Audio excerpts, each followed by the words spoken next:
Welcome to the best thing this week. This is the official what we're enjoying in the world of all things fun, food, and things we view in our world. And this week, I am joined by Mathhew Kiehl. He is here to join me and talk about the variety pack of life, the music, the food, the entertainment, the events, the experiences, maybe some even personal moments of what made this the best thing this year for us of 2025. So Mathhew or Matt or at infinite underscore rewind, as he's known across the socials. How are you doing, bud? I'm doing well. How are you, Todd? Good. And Matt, you were on an episode of this previously. We had a great Yes, time. we did. But if people had not seen that one and they've never seen your mug before, where could they experience more of you? So I co-host a podcast. We've been on a bit of a hiatus of late. It's called Freereeling It. My buddy Jesse and I, our ideal plan is to get together every 2 weeks. We pick a movie, we watch a movie, and we talk about that movie. Just to give you a hint or give you a clue as to how far behind we are, the last movie we were supposed to talk about was the movie I had mentioned when I was on this show before, Halloween 3, Excellent. Season of the Witch. Life, work, illness, burnout, just about everything has gotten in the way. Kids, But family. yeah, just it stinks. But if Jesse and I did this for the money, we'd apologize. But we do this for fun, and we will do it when we can. So at least I can say, hey, we haven't broken up yet. It's called Freereeling It. It's on every pod platform. We only do audio. We don't do video. So. Well, it's like we're going to talk about a lot of things about 2025. It doesn't have to be in any specific topic. I mean, I have a couple of areas that we're going to touch on for 2025. But, one of the big things in 25 is just don't force it. Do what you can and have a good time while you're doing it. You don't feel committed to something other than your family, family in regards to the people that you love. And then whatever brings you joy. Other than that, just let it go. Yeah, necessary obligations first, then save some room for fun in your life. That's what you do. Yeah, that was a big part of me doing this stuff. It was just, let's make time. We don't have to force it. I was not doing a lot of stuff over the break because I went on vacation, wanted to have some downtime for, just to enjoy the holidays. So because of that, I didn't do as much, but that's okay. Like I said, and we had a near miss, Todd. We had I know. Yes. Yeah. So, Matt has some family here in the Twin Cities. He and I actually got to meet each other in person. Was it 2 years ago now? Yeah, 2 years ago. Yeah. And Matt, I was coming back from California, and then Matt was just happened to be right around the same time. It's like, oh, I'm going to be here. Let's meet up. I'm like, hey, let's do it when I get back. And it just didn't work out, but that's okay. Well, the day we were, I think technically the day we were supposed to get together, I got a call from back here in Philly at 1 a.m. in the morning saying everybody had just gotten sick. And I'm like, and they're like, we need you to come home, otherwise it could be bad. I'm like, okay. Well, don't bother coming home at all. Yeah. Well, I don't think it was that. Well, so like, my wife was sick, my son was sick, and they were really worried about my mother-in-law getting sick because she has autoimmune stuff. And the way it had hit both my wife and my son was like it was fast and furious. So they called me at 1 a.m. I left Minnesota at 6 a.m. So yeah, my trip was cut in half. Like staying up late, and then getting up for the airport in the morning. I mean, I didn't go to sleep. It's not possible. No, if I would have slept, I would have missed the flight. Like, just hands down. My mom was like, "Are you sure you don't want to try and get like?" I'm like, "Mom, if I lay down now, I'm waking up at like 8 o'clock at night." So, absolutely. But Well, I got home, everybody got better really quick. Then I got sick, and then I went back to work. So here we are. what a time! What a time! Well, you know what? That's life. It's fun. It's furious, and you know what? We survive. So Yeah. you know what? That was in 2026, Matt. So, but now we have to look back to the Mhm. year 2000. Well, 2025. God, remember the year 2000, Todd? I do. I do. Feel Me I too. feel like that was the cool, like it was such a big deal, 2000. Now it's Oh 2025. God. We are a quarter of the way through the century. I have now, this will be the in 2026. I have been now married almost 25. Well, I'll be married 25 years. My son is 20. Things have happened. So, Hmm. but you know what? Let's not get too nostalgic. We can only go back 1 year, Matt. Yes. Get really nostalgic about last year because I'm like, I don't remember what I did. Let me look into this. I'm like, I'm glad I did this because now it helps me remember the things I did. Yeah. So let's get into it, Matt. Okay. So my first category is best news or news that made you happy. Obviously, we had a lot that probably made us unhappy, but I was thinking back, you know what? It's probably good to remember the good things because Hmm. that's what's going to carry us through. Sure. So I will just talk about a few things that were really cool this year or Hmm. last year. So one was, this is kind of a personal one, but I reunited with my second cousin after 27 years. Um, Wow. yeah, she is. So long story short, my uncle passed away, or no, my cousin. Sorry, he's way older than me, but he's a cousin. Sure. He passed away in 2022. No, 2023. Hmm. But he had been divorced from his wife. Once he passed away, my second cousin, his daughter, basically was separated from her family. We didn't get to talk to her much, and she was about 8 years, 10 years younger than me. I can't remember the exact number, but all of a sudden she reconnected with my cousin and wanted to do that, and then we were talking on the phone, and all of a sudden, it was just a great moment. So Sure. and that led to just a couple weeks ago meeting her in person, like I said, 27 years in California. Find out she's a Nice. movie she's a production manager in Hollywood. No, And that's awesome. yes, so very cool. She told me she's got her next project coming up, so she can't tell me what it is yet, Sure. but I'm Yeah. very excited for her. So, but you've probably seen her work when you look at the front of a building or Hmm. how a set is arranged, things like that. So, it was great to finally connect. So that was a personal, like, great news that she's around, she wants to meet. So that was a cool moment in my family. So That's yeah, awesome. That's yeah. awesome. So, and jump in if you got any news, and we So can go round I've robin with that. so Yeah. since I've got a weird one. Mhm. I got diagnosed in November. Um, so this is gonna sound really weird, but like, Mhm. and this is gonna I don't know how I've been very tired for the last 20 years.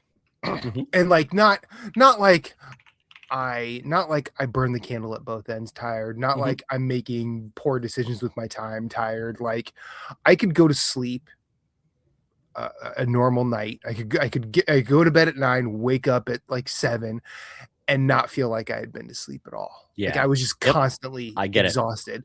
And it was Mhm. almost like it was that old meme on TikTok where they said, adulthood is just you wake up one morning, you're a little tired, and you just never have energy again. Um, Mhm. I woke up like I had been running for hours. Got it.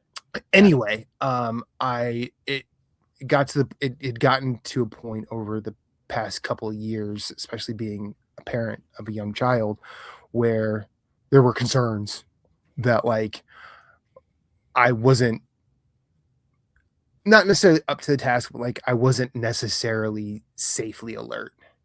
Mhm. Um, so we started looking into it, and I did multiple different tests, had a couple of sleep studies, and then I got diagnosed as it's called idiopathic hypersomnia, which basically means I'm overtired without knowing where Mm. it comes from. Got it. Okay. The assumption was it was hormones that my brain releases out of whack. So now I Mhm. take meds to correct that, and I've I've actually felt normal for the past couple of months. It's been weird. Wow. It's been weird. That's amazing. I mean, I totally get that. I mean, and when you aren't getting when you're not getting what you need, Mhm. sleep or resting or something's preventing you from getting it. Yeah, like I could sleep. You are I no could. longer yourself. Oh yeah, I could sleep for 10 hours. Like I don't Mhm, nap for the specific reason is if I try and mhm. nap, I'm not waking up. But like when you can sleep for 10, 12 hours and basically not feel like you've slept, like that's a Yeah, problem. yeah, So yeah, I've I've felt somewhat normal. I know there are people out there with tougher troubles. I'm not trying to compare, but like that's kind of it's been a very positive weight lifted off the old shoulders. yeah, So yeah. yeah. Because you want to feel like there's a light at the end of the tunnel. You don't Mhm. want to feel like this can't be my life for the rest of the time. I'm not good for myself. I'm not good for others. And yeah, I totally get that, man. Well, congratulations. I know sometimes it's just a battle to figure out what the hell is going Yeah. on. Yeah, I like mean, yeah. when it happened, and I started to feel like a weight. There's an episode of The Golden Girls which is my favorite TV show of all time, where Mhm. Dorothy is dealing with exhaustion, and she kind of gets laughed at by a doctor, and then she Yeah. goes to like several other doctors. Are like, and then she gets to one that's like, no, I think I know what this is. Let's do some tests. She gets diagnosed, and then she sees that doctor at dinner, like at a restaurant, and she shoves it in his face. And I felt really good about that. I I had never quite related to Dorothy like that till now. So She's a gem, yeah, an intimidating woman yeah. wearing whatever what do they call it? House coat or whatever, house dress. I do not comment on Golden Girls Mhm. fashion. I just admire. Exactly was the thing. Well, you know what? I'll build on that. We'll get into the more frivolous things, but Sure. I'm gonna actually speak very similar to you now. I'd been diagnosed with sleep apnea years before. Been Okay. working on that. It's not a big new thing for me, but I What totally get kind? it. So this Is it just good question. obstructive or It's obstructive, yeah. okay? So I wear a CPAP. CPAP. It's Gotcha. not the best in the world. Drives my wife still nuts when I wear it because it does the whistling at times, and Mm-hmm. so. But that's okay. We kind of like, hey, this is. We'd rather be sane than not insane, so Yeah. we'll get this through this. We'd also rather wake up. Yeah, exactly. Yeah, yeah. I've heard so many horrible things of people, just if they don't treat it, it's not just you are going to be snoring and Yeah. unhappy. Also, you could have a stroke. You could have Yeah. many things die from it. So Mm-hmm. it's important, guys. Take care of yourself. If you're not sleeping well and it's a thing and it's not just one night, check it out. Yep. But I was finally diagnosed this year with after many years of it suspecting and making jokes about it with always saying, "Oh, I think I have ADHD." A lot of people do this. Mm-hmm. Now I get it. Some people it's to me, it's like one of those things. I want people to take it a little more serious because just saying it like that, I don't want to say it just minimizes other people that really have it, but I think it also Yeah. means that uh I think truly understanding what ADHD is a bigger thing than I think a lot of people truly understand. My son was diagnosed at 6. It Mm-hmm. comes with more baggage than just a lot of other things, Oh yeah. depression, things like that. It's typically if you have one thing, you get others. Well, mine was more along the lines of, just I have never been great at being able to focus. And yes, I get it, it's a lot of different things, but that turned into like it really affected me in college. Like I could not Mhm. read Yeah. without getting distracted. And Yeah. so I wouldn't be able to so I always felt like I'm just a bad student. I don't apply myself enough. I'm like, no, I feel like now I'm like, yeah, I get it. I mean, it was just and I do a lot of blurting and I do a lot of this and sometimes do a lot of interrupting and Mhm. I get distracted. I'm talking to my wife, but I'm already doing this. And it's like, and I just realized, I now that I have it, I'm like, it's not an excuse, but at least it's something I can at least understand. And now I'm getting treated. Had a great therapist, and I also have a great doctor who's like, Mhm. let's try these things. And I'm working. It's a work in progress. My son has Yeah. been a work in progress with this for years.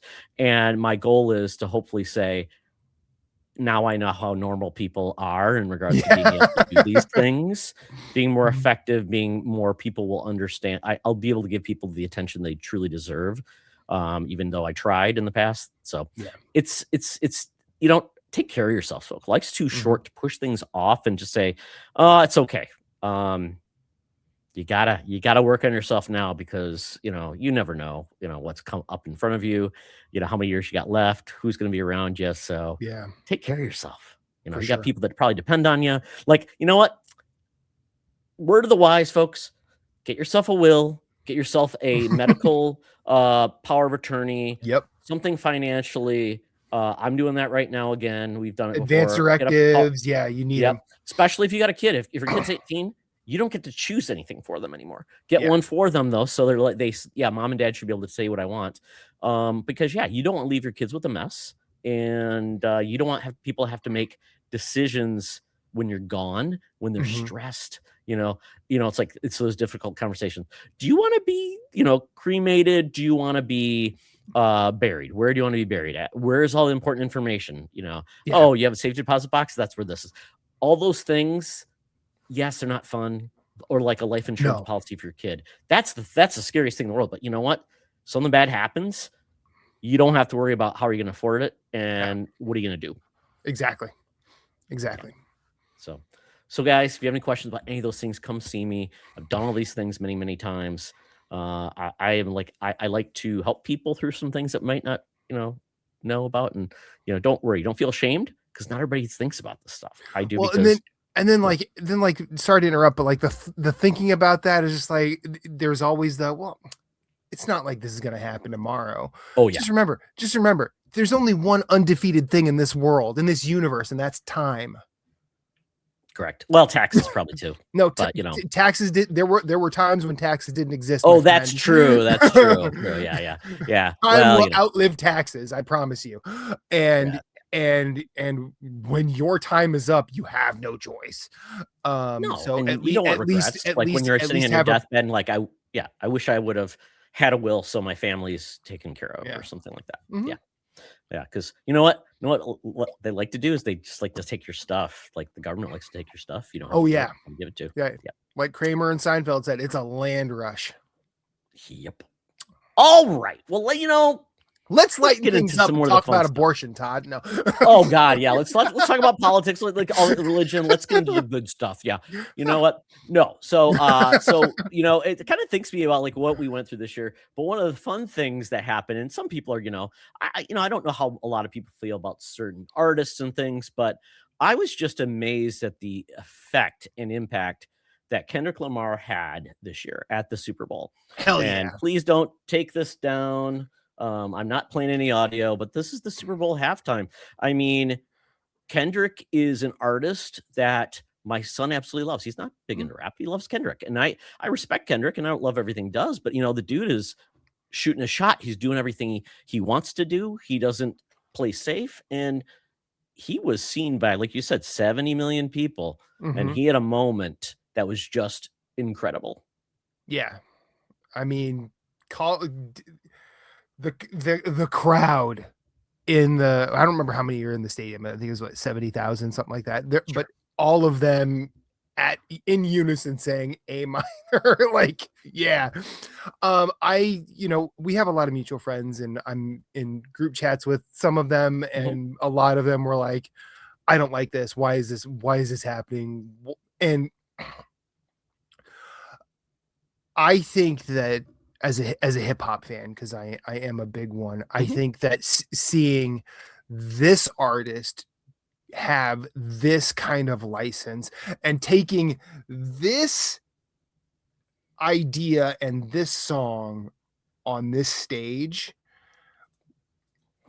regardless of whether or not it's just him beefing with Drake, like Mhm. the fact that this happened, and this type of like the Samuel L. Jackson stuff, like just Mhm. taking so much creativity and putting it out there is a Yeah. special thing.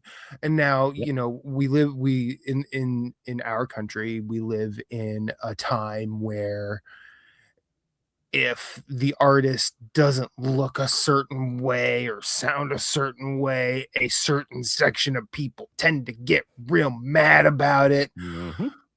But those folks also have, I think, a very distorted picture of the world we live in general. and it's not distorted kindly. It's distorted by um, blind ignorance to truths that, for better or worse, they would rather stick their head in the sand and not acknowledge. Um, and I think with the last couple of Super Bowl halftime shows, really challenging that is a good thing. Like, do I think the Super Bowl halftime show with The Weeknd was like one of the best? No, but I think they did his catalog very creatively. Oh yeah. Like, I think that the way that, everything seemed to change, like they're trying a fantastic idea of like making a music video that's not just a concert, but at a concert with, Yeah. the use of shots, the use of camera movements, the choreography of the dancers, all of that. I mean, Very clever. even Yeah. the choreography of like the sets being moved Mhm. around in these, like, you have, Yeah. if you're not even acknowledging that, it just means you're not even looking. You're just like, oh, it's hip hop. I don't like it. Yeah. There's a And lot there, and we could definitely talk about sure. my favorite thing is music was better when. I hate that phrase. Oh It is God. it's I mean and obviously Matt, you and I could talk about a lot of these topics. I'm holding back. I'm holding back. Yeah, yeah. So I'm glad I've got my son keeping me young. He's going to be a music teacher, so I'm going to find out more things of what he likes. But the thing is, he's appreciative of older music as well. And I think we, you know, I'm glad I still like new things. I find stuff all the time that like this pops into my head. I'm not a music file, but I am a person that Mhm. like I try to find new things that like, oh, that hits me in a place I haven't been hit before either, or a Yeah. long time, or in a new way. So, guys, you know what? And this year, I don't even want to talk about what we're gonna do, but you know what? I'm very excited to see what Bad Bunny does. So we'll see how it goes. Yeah. Yeah, we'll see how it goes. I found him very entertaining. But let's get into something. I don't want to say it's lighter, but it is a cool thing. Is the movie Sinners really brought music history on screen with characters from history that were inspired by a time and an era. We're talking about the Deep South. We're talking about blues and different things like Mhm. that. But along the way, and I don't know if I can find a clip of it, but man, have you seen Sinners? No. Okay, I don't want to spoil it, but I will, and that's where I think this is very important. I don't want to spoil it, so I will say this: it's well worth watching. Ryan Coogler, I think, is a national treasure. Yeah. He does things. He makes very popular movies important and interesting, like what he did with the Creed movies. I thought was Yeah. really cool what he brought to the fighting scene, taking those characters and driving those. I mean, I haven't seen Fruitvale Station, but he's very close with Michael B. Jordan. And I think because of that, they form a team that I've not seen in such a long time that you see a director and actor have together. But Sinners is just an amazing movie, but it is about music. It is about these two uh, rum runners, bad dudes that are trying to open a gin joint essentially in the South. Mhm. They have to find some musicians and people. They find this guy that just can just sing like you hadn't heard before. Just They find an belts it old out. blues man that's very important. This is like Mississippi Delta stuff that they bring Nice. and they basically they just then through that because it's like kind of a supernatural film too, which I think is just a great it's like Dusk Till Dawn mixed with a music movie with a lot of character and flair. And there's one So, specific Dust Till scene. Dawn meets the Blues Brothers? No, but in more serious. Definitely Yeah. more serious. Well, I I mean, mean, and they it's are twins. they are twins, exactly. That And is, and it's amazing that they filmed the way. But there's just one scene where there's music being performed, and this one character, he's basically we find out that there's certain people who have the ability to conjure the spirit of music from times and eras across history and make it come to life. And this scene is amazing. It's got horrific elements, but that is really, I would say, the last 25% of the movie. The Okay. beginning part is beautiful. It's a beautiful Mhm. film, wonderful, and just even stay for I typically have gotten tired of post-credit scenes. Post-credit scenes in this is amazing, and you will love it, Matt, is all I'll say, Nice. Nice. as you're a Well, I fan do. of, I like, hip mean, hop in that era of, like, the early '90s and beyond. like I've only the only other thing of Coogler's I've seen is Black Panther, and Mhm. it has been the only Marvel Cinematic Universe film that really I'm like, oh, I'm gonna watch that. Yeah, Um, I it's mean, my I'm son's not. favorite because of a Yeah, reason. Yeah, the and soundtrack is it's amazing, the the vibe soundtrack's is great. amazing. I mean, even like Reba and I watched it, and we're like, wow, superhero movies are like this. And then we tried other Marvel Cinematic movies, and we were like, Mhm. this ain't it. But yeah, Yeah. so I will definitely follow along with his career because of that, and I did like Creed too. So I didn't realize that he had did that till today. So yeah, I will watch this for sure. Yeah, it's like I said, I had not seen the Creed films because 'cause I'm like, "Oh, Rocky, it's probably bad, probably dumb," and I'm like, "No, I dug those." Yeah. Yeah, talk which about is kinda talk crazy. about being better than it had any right to be. Oh, absolutely, after where Rocky went, and then it was Yeah. like, what, Balboa movie and Yeah. Rocky 5 with I mean, Tommy hit so gun, I yeah, I yeah, will I will say mhm. that I'm just gonna say Rocky V is not the steaming pile that everyone wants you to believe it is. With Tommy I, Hitman I with am Tommy not Hitman? saying, yeah, I am Okay. not saying it's a masterpiece. I am not saying With it's the weird that Don good. King-like guy? Yeah, yeah. I'm not like if Rocky 5 is the Godfather 3 of the Rocky Mhm, series, like yeah, that's cool. Like I think The Godfather 3 is a way better film than many want to say. Do I think it's a masterpiece? Absolutely not. Do I no, think it's no. anywhere near as good as the first two? Absolutely not. But it is not like some should have gotten a Razzie film. No.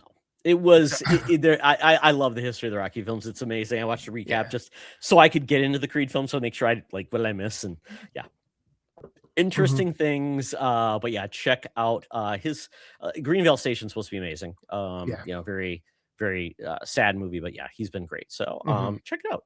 Yeah. Really I'm glad that it's like the most nominated, film in Oscar history, which is just amazing. What Sinners was? Sinners, not Rocky Balboa, sorry. Yeah. I know you're like, "Yes, it is. I was gonna be I like believe I was it." gonna be like, yeah, no, yeah, yeah. Apparently, Balboa just really tickled the Academy's Oh, toes. oh, absolutely. They're like, "Oh, Sly's, like, not saying he's saying less syllables. This is great acting." Yeah. Okay, He's next slurring in new and exciting ways. exactly. So I've got a film I'd like to. Oh wait, never mind. That didn't come out in 2025. Never mind. Go ahead. that's okay, that's okay. Just double checking. Um, yeah, so one last, news story that really popped for me, I think this is funny, and if you have any other anecdotes. Food, Matt, are you aware of the dirty soda sensation? No. Okay. So dirty soda is huge in Utah. The Mormons have gone crazy for dirty soda, Matt. They basically dirty soda. Minnesota has a place. It's called Soda, SOTA, Mhm. where it's basically you mix a soda with some type of creamy beverage, like a creamer or syrups and things like this, something like the old soda jerk. But now it's Sure. become huge. So now it's like the biggest thing in the world. I think this is kind of fun because some people don't want to drink alcohol, but they Yeah. want to have something fun and cool to call their own and ingest like 3,000 calories. Sure. Yeah. No. 100%. Like this is America. Don't get you slipping up. So I've not heard of this. And all the only really quip I have to say is just like, well, it's kind of like clothes. Oh, Clothing style comes I back think they every said 20. cloves. I'm like, yeah, like clove cigarettes. It's almost No, like some, absolutely yeah. not. Clothing trends and styles show back Yeah. up every Yep. 20-25 years. Yeah. So it's only natural that soda trends show back up every 50. Yeah. Yeah. Because I mean, this is clearly this is a bygone era thing that's being packaged as new because there probably aren't very many people around that remember when it was here the first time. Like, are But we gonna bring back what the egg cream or whatever they used to do, like back in the day? I mean, honestly, like, just why not? Why not? But I will say, like, Oh, as look at this someone one, who, Matt. what is So this? this is the soda store, Yeah, SOTA, like I said, Minnesota. This is the Pebble Sweet Escape, Ice, Sprite, Mango. What is happening? pineapple, strawberry puree, and a splash of cream. Look at this, created by Sophia. I mean, and if and we'll throw some sugar in there just in case it's Yeah. just not sweet enough for you. Yeah, exactly. This is sodashop.mn if you wanna visit. And Matt, by all means, check out what's in your neck of the woods. I bet there might be I one. think I might, Yeah. but Eh, so take the wife for a date, you could even well, give it to your kid probably, right? I mean, he may oh, not sleep she for won't 3 let me days. bring soda near him. Oh, even But if I you will. say this is fancy, it's organic, it's 100% sugar free. No. I mean, I'm pretty sure my wife would say, "You want to know what else is sugar free? The ass whooping I'm about to give you." Ah, Um, damn, I tried. but like, as I remember when my wife was pregnant, and my wife does love a cocktail, so Mhm. I basically, instead of, I couldn't give her alcohol, so I decided to start doing the mocktail thing as Yeah, best yeah, I could. I just sure. started to just Yeah. mess around. So I think that's a cool thing, and I also know I have a lot of folks in my life that are Mhm. getting sober, Yeah. um, and I think there shouldn't be the stigma Yeah. around getting sober, if, like, it goes both ways too, because I remember when I was before I met Reba, like, if you were trying to, meet people online like I did, a lot of people, if they were trying to go sober, they were like very steadfast, they didn't want you to Yeah. drink. Yeah. And if I was on a date with that person, I'd respect that, because I'm Yep. not out here trying to be an asshole. But I Mhm. do think there is a way we can live together. Yeah. I mean, there are times where I go out for a happy hour with my coworkers, and I'm like, I don't want to drink. And then people look at me like, "Why aren't you drinking?" I'm like, "Cause I don't want to. Like, I don't have to. I'm an adult. I'm an adult. I could drink if I could drink if I want to, but I don't feel like it It's tonight not like people are because, actually like, "Why aren't you smoking?" I mean, yeah, it's just right? like, Or yeah. yeah, why aren't you shooting heroin? Exactly, Matt. What's wrong with you? God. But I think that sort of thing being back is cool. I hope it sticks around, and I hope it's not as overpoweringly sweet as it Oh yeah, that's sounds. the balance, right? Because it's like I like even so I do like fruit drinks, but Sure. quite honestly, when I do them, I do like skim milk and I do Mhm. like half the flavors because in my adult taste buds have kind of turned more towards savory than sweet. Yeah. So a little bit of sweet goes a long, long way. So Yeah. yeah, yeah. But I think to your point, people that don't want to drink alcohol or whatever, Mhm. they should be able to have fun too, right? Like Exactly. it seems like the only Exactly. things that are fun are like, oh, you're having water with ice. How exciting. Oh, a little bit of lemon. I'm like, you should be able to do more than that. What? If you're not drinking, at least have a little bit of fun with what you're drinking, right? Mhm. Have a little bit of bubbly, have a little bit, Yeah. not bubbly, but I mean like seltzer Yeah, it or sells a Shirley tonic water, Temple. like, yeah. Yeah. I remember, like, my when Reba and I had a date night, our first date night after Aton was born, Hmm. like, she wasn't ready to start drinking. Well, actually, she was going to have a drink because Hmm. she had pumped and everything before going out. Hmm.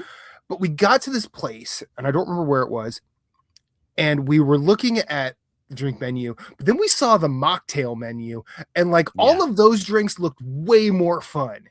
And we Yeah. had Yeah. multiples off of that, and Yep. we had a good old time. We were, it was literally like we were two teenagers just swapping drinks back and forth. She's like, "Oh, try Did you this." guys get Oh, a soda, one drink with two straws together, like at the malt shop?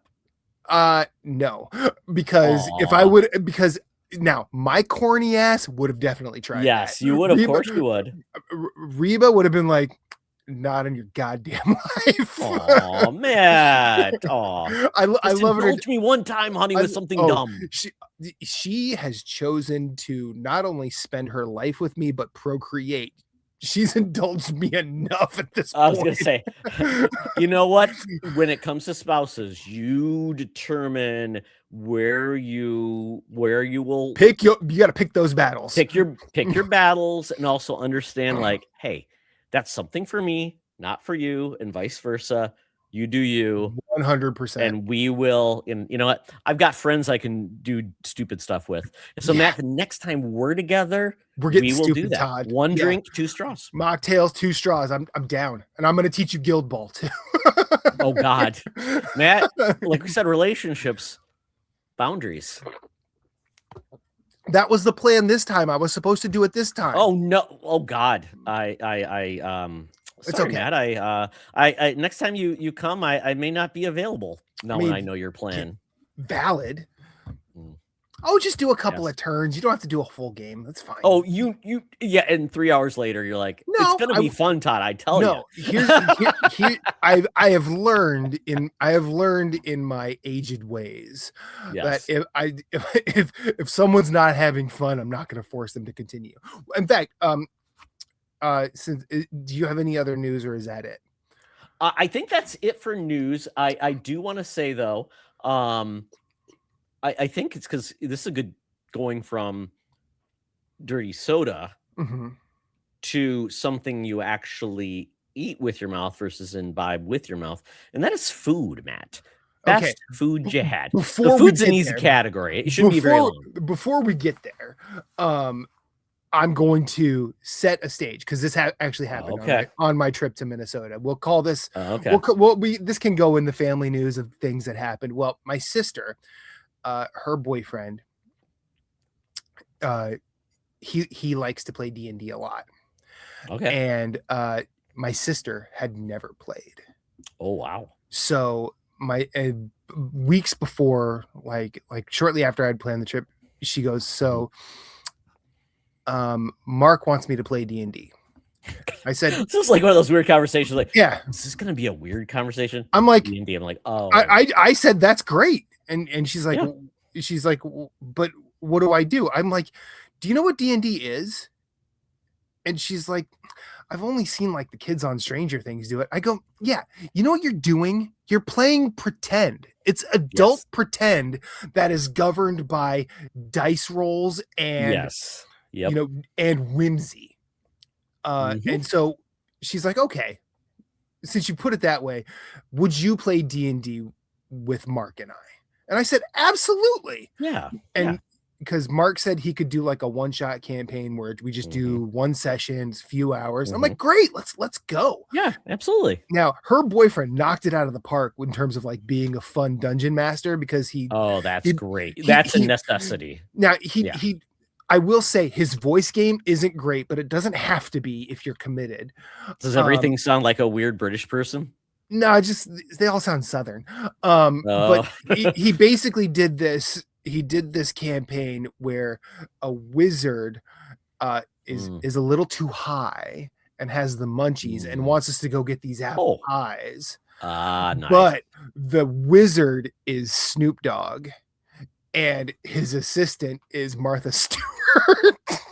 Oh my God. And I don't know about that. Oh, Todd, I know that there's no way I can do this justice, but like he did this setup. Oh, I get it. Yeah. He did this setup and he finished and I'm like, Amanda, this is D&D right goddamn here. Anybody who takes it more serious than this is probably going to give you a bad time, because you need whimsy, you need fun, you need a little bit of silliness. And not to mention, he allowed me to be as dumbass as I wanted to be, because I created a bard that had an animal charming spell, because he wanted us to create level 3 characters. And the first animal we come across is a wolf spider. I'm like, I'm gonna charm this thing. So we charmed it. Sure. It came with us on the rest of the journey, and we got to a point where we had to where we're at the bakery where these apple pies are, and Mm-hmm. there are goblins in the kitchen, but we have to like get rid of the goblins in order to get the apple pie recipe for Snoop Of Dogg. course. Yep. And so I'm like, Amanda, here's what we're gonna do. We're gonna sneak into this window that looks like it's in an empty room.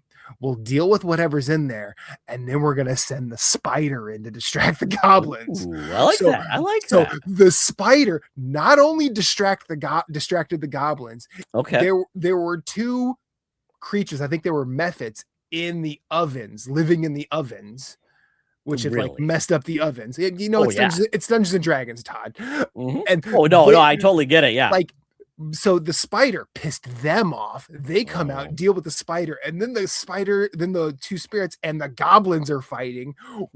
He's like, so after a few dice rolls, all that's left are two goblins in this room. So you just have to go deal with them, and my it's God. basically over.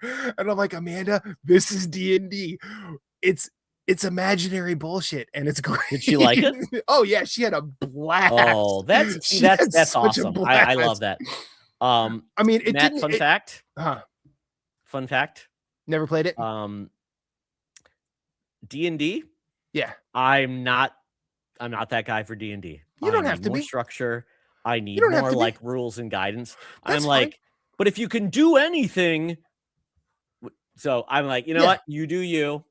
So- I bow out from any of that stuff. and Yeah, that's but cool, like, man. I mean, it was mostly because like if you come at it with like super structure for someone for the first absolutely. time, and you Yep. know like they're reticent about it already, you're just pushing them away. 3 hours later, you still haven't finished your character, right? That's the like first part, no. yeah. But so, and every time we were like talking to a character, and since I was a bard and I had a lute, every time I would pull out my phone and like play a song. Yeah. And like I'm like, okay, okay, I'm gonna give Amanda, I'm giving you bardic inspiration, and I played like the beginning of Thunderstruck by AC/DC. Oh, nice. The loot version is the best version. No, I just played it on my phone, and got it. You added your soundtrack. Yeah, and she's like, okay, I'm ready. You know, it's that's the thing we can do now. We can just like we can create our own mood, you know, play Thunderstruck and do whatever, you know, add sound effects and lighting and get your Govee lights to like do lightning and there were these wood spirits around the back of the bakery, and I played some 2 Live Crew for them, and they were pretty happy about it. So that's the you know what? I mean, you know, Luke Skywalker, you know, he's got that thing. I'm afraid to ask now. No. I just Todd in junior high school. Yeah, we got a lot of 2 Live Crew in the bus, and our bus driver almost killed us all because don't play that stuff, kids. Oh well, folks, don't listen to 2 Live Crew. It'll make you us. Or man, that's a good thing. You know what? Matt, choose your own adventure. Choose your own great set of books too. Okay, from 2 Live Crew to food. Let's go. Exactly. Well, I think this goes into the cat of the experiences playing D&D in 2025 with your siblings. Yeah, perfect experience type. So I think we just kind of, you know, as we think about these things, that's I think where this belongs. Sure. So I totally appreciate that because I was thinking like, you know, what it is, and this is exactly what we're talking about, the best things. So we get the best foods you had this year of 2025. So Matt, we got a little restaurant called Red Cow in Minnesota. And you think of Red Cow, what is it? It's also, we have a Red Rabbit. So it's this really cool, like local chef. It's really not a giant cow food. like Clifford from the children's books. Absolutely. Yeah. But the Red Cow is all about the burgers, of course. So I'm thinking like, oh, this is gonna be a rustic place. So we go and take my son there. He loves burgers. You know, he loves high-end burgers though. He's like, got to put a over easy egg. You got to have all that stuff. And so I'd never been there before. He went before I did. So now that's, you know, making me feel like, man, my kid is like doing better stuff in college than I ever did. So we went to Red Cow, got this Wagyu burger. Oh my God. Let me see if I can find a Instagram of it because, you know, it's well worth seeing the Instagram on these food things because they bring the food to life. You know, like I can explain it, but you know what? I can't show the, you know, the all the goodness that is a a burger or something like Sure. that with like, all these ingredients. So Mhm. Red Cow is an amazing local institution, just like you have. I think, the best thing to have is a fantastic local restaurant you go Yeah. to with good beverages, all those Mhm. things. And it's fancier than I originally thought it would be. So Red Cow's great. It's got great food. They do. I mean, this is not the burger I had, but I mean, yeah, I don't care. No, let me just see it. I gotta log in. Come on, don't look at my account, Ugh. guys. This is the pain of social media, right? Yeah. No, I don't want to. No, not now. We need to know who's engaging with us. Let me go. Let me look. Oh, this is. You guys are seeing how the sausage is made. I mean, but that's okay. We'll get there. We'll get there right there. Apparently, you can see what I like. I like Red Cow, Minnesota. I like action figure Instagram. It's pretty cool. Action figure is a good time. Oh yeah. So this might be the Oh, burger, wow. but it is amazing burgers. Yeah, this is the one I had because it's on like a little baguette. That It looks is delicious, Wagyu. actually. It's perfectly amazing.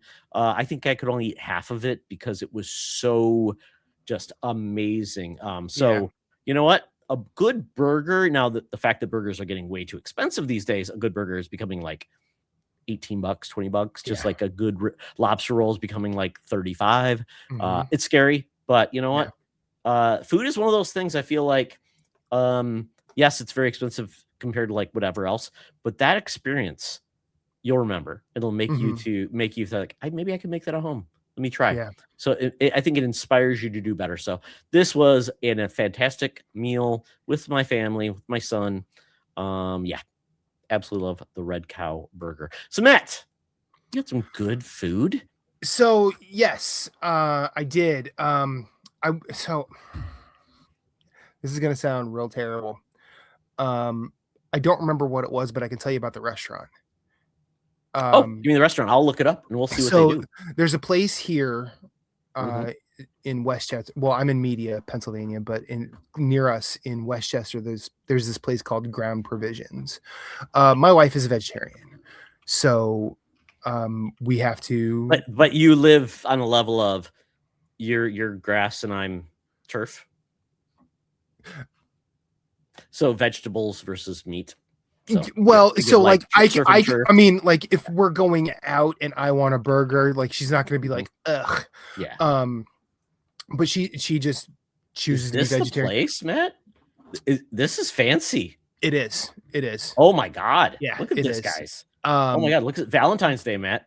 Uh we don't do Valentine's Day here. holy cow. Oh However, god. we we we were able to do it twice in 2025, but they Okay. do what's called the chef's counter, where Mm. it's all off menu stuff. Oh yeah. So they will basically like they'll email you, they'll go over your dietary restrictions. Like I have Yes. several food allergies, and they will Mhm. basically say like, well, here's what we're doing this day, and here's how we can make it to accommodate your restrictions. Um, now I'm I'm not a vegetarian, but Mhm. every time I go here, like it doesn't feel like I'm eating only vegetables, even though I know I am. It's like Oh my god. everything is a flavor explosion. Every portion and every course is perfectly balanced. Like it is. I don't generally go for fancy cuisine, but like this is the sweet spot for me. Oh, Um, Matt, this is amazing. I've said I want to eat more vegetables, but I really need someone to make them for me. I'm yeah. horrible at making any type of vegetable dish because I either overdo it, I don't have enough fresh produce. So I Mhm. feel like, man, I wish I mean, that's the thing. I like good vegetables. I Yeah. like things that are not bleeding and, Mhm. medium rare. But man, it is they are hard to do well. And I know people Yeah. say no, they aren't. I'm like, they are. Believe me. I've If tried to you make don't know vegetables. how to do it, it's Oh difficult. no. No. And it's Like, and it's and you can learn, yeah. but once again, vegetables are amazing in very capable hands. Mhm. Yeah, And like, that's I just mean, vegetables, fruit, non-protein based animals. Yeah. also as a home meal, Yeah. my wife did make completely vegetarian, meatball sandwich that looked Oh, like nice. you got it at a local pizza shop here. Is that like doing like what is she using? I Like think she was using Beyond Meat. oh, okay, God, she's not like doing like the what is it? There's some other like certain things you can do, like almost like a I'm blanking on it. What's the Like balls protein of like substitute, what's the like balls that are oh Mediterranean? The the falafel? falafel. Yeah, no, it Yeah, wasn't like the it wasn't falafel, and it's like, it wasn't a somebody, you know. no. I would just get a falafel wrap because falafel wraps are Mhm. amazing.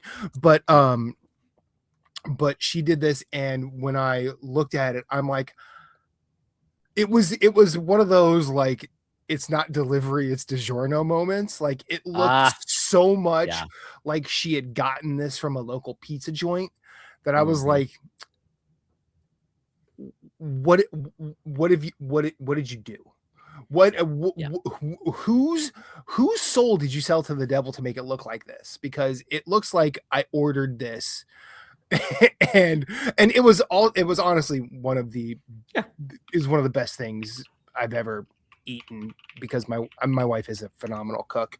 That's a blessing when you got If somebody who can make vegetables for you because she's if gotta make sure they taste good, right? yeah, and if we're out there, all of us at Mhm. some point, Todd, I could probably have you guys over, and she could Oh, probably yeah. teach you some things. You know what? I'm glad to do that. Obviously, Mhm. I'm trying to learn skills. I've been trying to cook more, and I have been cooking more. But I just want things to taste good. And one of my favorite things is the easiest thing is root vegetables, just Yeah. roasted root vegetables. I love those Mhm. to pieces. Yeah. And which leads me into like one of my favorite things is bringing up another restaurant I had, Porter Creek Grill. They are an amazing restaurant, local restaurant. They have one restaurant near us, which is great. Not a chain at all. Ooh. Beautiful restaurant. I don't know what that used to be, but it's beautiful. They always, it's Minnesota, so of course we have a fireplace outside. You can sit out there until like I think December. You're good This to looks go. just like Ground Provisions It's from it's the outside. beautiful. It really does. And Matt, they are so supportive of veterans because my wife and I. Yeah. So every year they do on Veterans Day. You go in, you Mhm. can pick any entree, you can pick any dessert. They don't cover alcoholic drinks, but I'm like, and my wife always feel and I feels guilty. I'm like, should we really order that much? And it's like they're so kind, so nice. So I always make up for the tip because Mhm. I'm Oh like, yeah. you know what, you're serving us nice, you're doing the thing.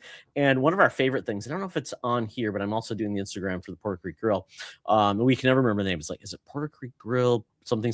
It's Porter Creek Grill. So it's great. But they do. This is one of my wife's favorites. My wife is gluten sensitive, so Uh-huh. this is a sesame ahi tuna. It's delicious. It's amazing. Wow. It's one of those like it's cooked so well that I could never do this, right? It's Oh like yeah. I will overcook the salmon, it won't look good. Oh yeah. And they do Put that in great my hands, is getting ruined. exactly. They do It's gonna great be pixelated substitution. Breath of the Wild food. Like that's what's gonna happen. Yep. And this is their pork chop. I didn't do that. But what I had was I had the braised short ribs and something else. But our favorite though is this I don't know if it's here.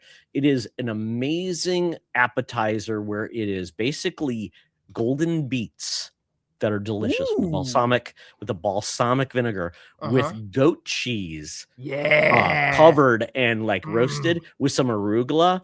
Oh. It is. Oh. I've tried to make it at home, and I think I did a good job with it, but what they do is, But it like, ain't the it's just same. magical. Yeah. It's magical, so I wanna say thank you once again, Pork Creek Grill. You are amazing, your support of veterans, what you do for our community is amazing. Mhm. Yeah, so thank you so much, especially, where I live, it's kinda like Chain City, USA, so when we do get Yeah. these restaurants, I am so glad, and I'm happy to support them with our Mhm. business. Yeah. Yeah. So, Matt, more So, food. um, I'm gonna confess here. I don't know if this was the first year I tried Doesn't matter. It's okay. biryani, It's new to somebody else, and you can tell them how to get it. but cl- I've classically not been a fan of Indian food. Sure. Okay. And Reba, Spice, whatever, well, no, maybe. no, it's not. I love spicy stuff, but for some reason, like the Indian food I had always had, just never did it. Like I'm Okay. like I don't. It's just not. It's not scratching any itch. It's not. So Philly Indian is not like the Well, high end. not really what I'm saying, but Oh, like recently we had a place near us that was really good, and Reba's like, "Well, try this." because most of what I've tried is sort of, and I hate to say it this way, but it's like the white people Indian food, like the Yeah. chicken tikka masala, which is Mhm. it's not even really Some Indian. curry, Yeah, maybe. it was and chicken tikka masala was invented in England. It wasn't. Mhm. It Nope. but I tried like some things that Reba had gotten me. I'm like, okay, now that I've had this and this is really good, I'm going to try and get adventurous now. One of our attendings did his fellowship in our department, and he's from southern India, and he was always Mhm. talking about biryani, and I'm like, okay, I don't know what biryani is. How about you get some biryani and we try it? I'm pretty sure it was 2025 when I had it for the first time, and my God, that This is is that. homemade. It's not a restaurant. Somebody made No, it it for was, you. a restaurant, but it wasn't like Oh, a do you chain. know the name of the It restaurant? was I think it's Amma's. It's Ammas, or maybe it's Hammas. Um, I'm gonna look and see if they've got a and site. anyway, You go ahead. this, and I'm like, okay, I said, do they do like spice levels or anything here? He's like, Matt, they don't do spice levels because this is homemade. It is what it is. You're Did I getting. find it, Matt? 1 second. Sazamos. That's it. Oh, look at That's the it. beautiful colors. Oh Yeah. my God. Look at this right here. Hmm. There we go. We got the chutney, we got chicken Yeah. curry. Oh my Yeah. God. It looks so delicious. I've never Beautiful actually colors. been to the restaurant. I've only had it delivered to the hospital, but Oh, you talk about Matt. We talked about cauliflower earlier. Look at that yeah, look at cauliflower. that. Isn't that cool? Yeah. Be more than cauliflower. Yeah, And this exactly. cauliflower's, Um, it's being its best self. yeah, yeah, it is living a life we all wish we could. But Love having that fish. biryani I mean, they got from everything here. there Beautiful with drink. You him, talking about beautiful drinks? Look at yeah. that. Oh, this is amazing looking place, man. You gotta Mm. go. Yeah, I want to now. I'd never Holy actually. cow. I'm seeing it for the Holy first time. cow. I've never actually Oh looked my at goodness. You know any of what? this. And that's what anniversaries are for. You like basically justify, like, I'm gonna spend a lot of money on a place I want to eat. And oh, honey, do you want to eat there too? Sure. Right? Yeah, Man, go to true. Amos, guys. Get some amazing food. But so Matt, if you get a chance, if they have this, so there's some really good, naan is pretty much their standard bread. yeah, There's some amazing variations of naan that we sure. love. There's one with raisins and Mhm. almonds and baked Yeah. in, and we're lucky because we have a huge Indian population in Minnesota. But the cool part about that is, obviously, I work with a lot of folks. We have a Mumbai office, and we get to Okay. know things, so I get to ask a lot of questions. But they've told us we've got really when they come visit, you've got some really good Indian restaurants, which make us feel Mhm. better, of course. But Sure. we've got a lot of different regions too, which says, Yeah. India is a huge country, north, south, spice level, whatever. So, yeah, guys, if I think to Matt's point, you haven't found the Indian food you like, Mhm. try other places Yeah. and ask suggestions, right? Yeah. Well, ask suggestions for people you trust and people you could say like, okay, I've had that Correct. other places and I Yep. don't. It doesn't. It's not doing it. That's not Mhm. it. What else is? And then I usually like when I first started going when I started with Reba, like she'd be Mhm. like, okay, well, what sort of like other Asian food do you like? Like, what do you go for? Mhm. And then we tried to find like comparisons that way. Yeah. Um, so don't be afraid to like really take your time and figure it out because Yep. you either you have learned it's just not for you, which is worth it, which is worth knowing, or what Todd said, you just haven't found the right thing yet. Yeah, just give it a try. You know what? Mm. And don't be afraid to say it's not for me, but Yeah. try to figure out why it wasn't for you. Because maybe it's like, oh, you just chose. I've done that. I always feel under pressure sometimes when I go to Mhm. restaurants. I'm like, I gotta pick the right thing because if I don't like this, then it's gonna be a horrible experience. And you know what? I also said, I tells my wife, and I've got to start embracing it. Is just tell the people that run the restaurant, I didn't like it. It wasn't for me. They want you to enjoy their food, not walk away with the experience. They gladly throw out what they gave you to Mhm. give you something that'll make you happy and tell people you loved it. So you know what? Yeah, Because the restaurants want repeat customers, they don't want bad reviews. So exactly. embrace that. It's okay. They know that you are probably not as familiar with what they make as they do. So you could probably say, what would you recommend for me? I like X and Y. always take the recommendation of people that work Mhm. there, or go from there. So Matt, you know what? We're running a little bit long, so we want to get into some Surprise. different categories. Yeah, exactly. Surprise, guys. Sorry, this is how we roll. Yeah. But you know what? Hopefully you're enjoying where we're going. So let's get into music. The best music you heard. And this could be live, recorded, whatever. And yes, it doesn't have to be brand new things, but maybe a new way of hearing something you loved. So even it's like, hey, I like this artist and I'd never heard this version of something they did. So which will make it faster. And Matt loves music, guys. That's why I always feel like Matt is my music guru, my guide. Oh yeah. But very quickly, Matt, I just want to give you an update.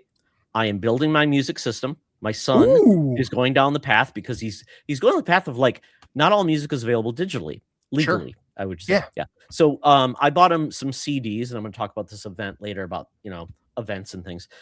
His music, I guess his tutor / music guru at the University of Minnesota is probably one of the best trumpeters in the world. Amazing. Nice. He has made multiple albums. He does a live show, and I bought a couple of CDs for my son, but he didn't have a CD player. So I like, okay, I'm gonna get you a CD player. So I started off simple. This one's very cool, Matt. It's a little basically, it looks like a record player actually. Okay. You lift it up.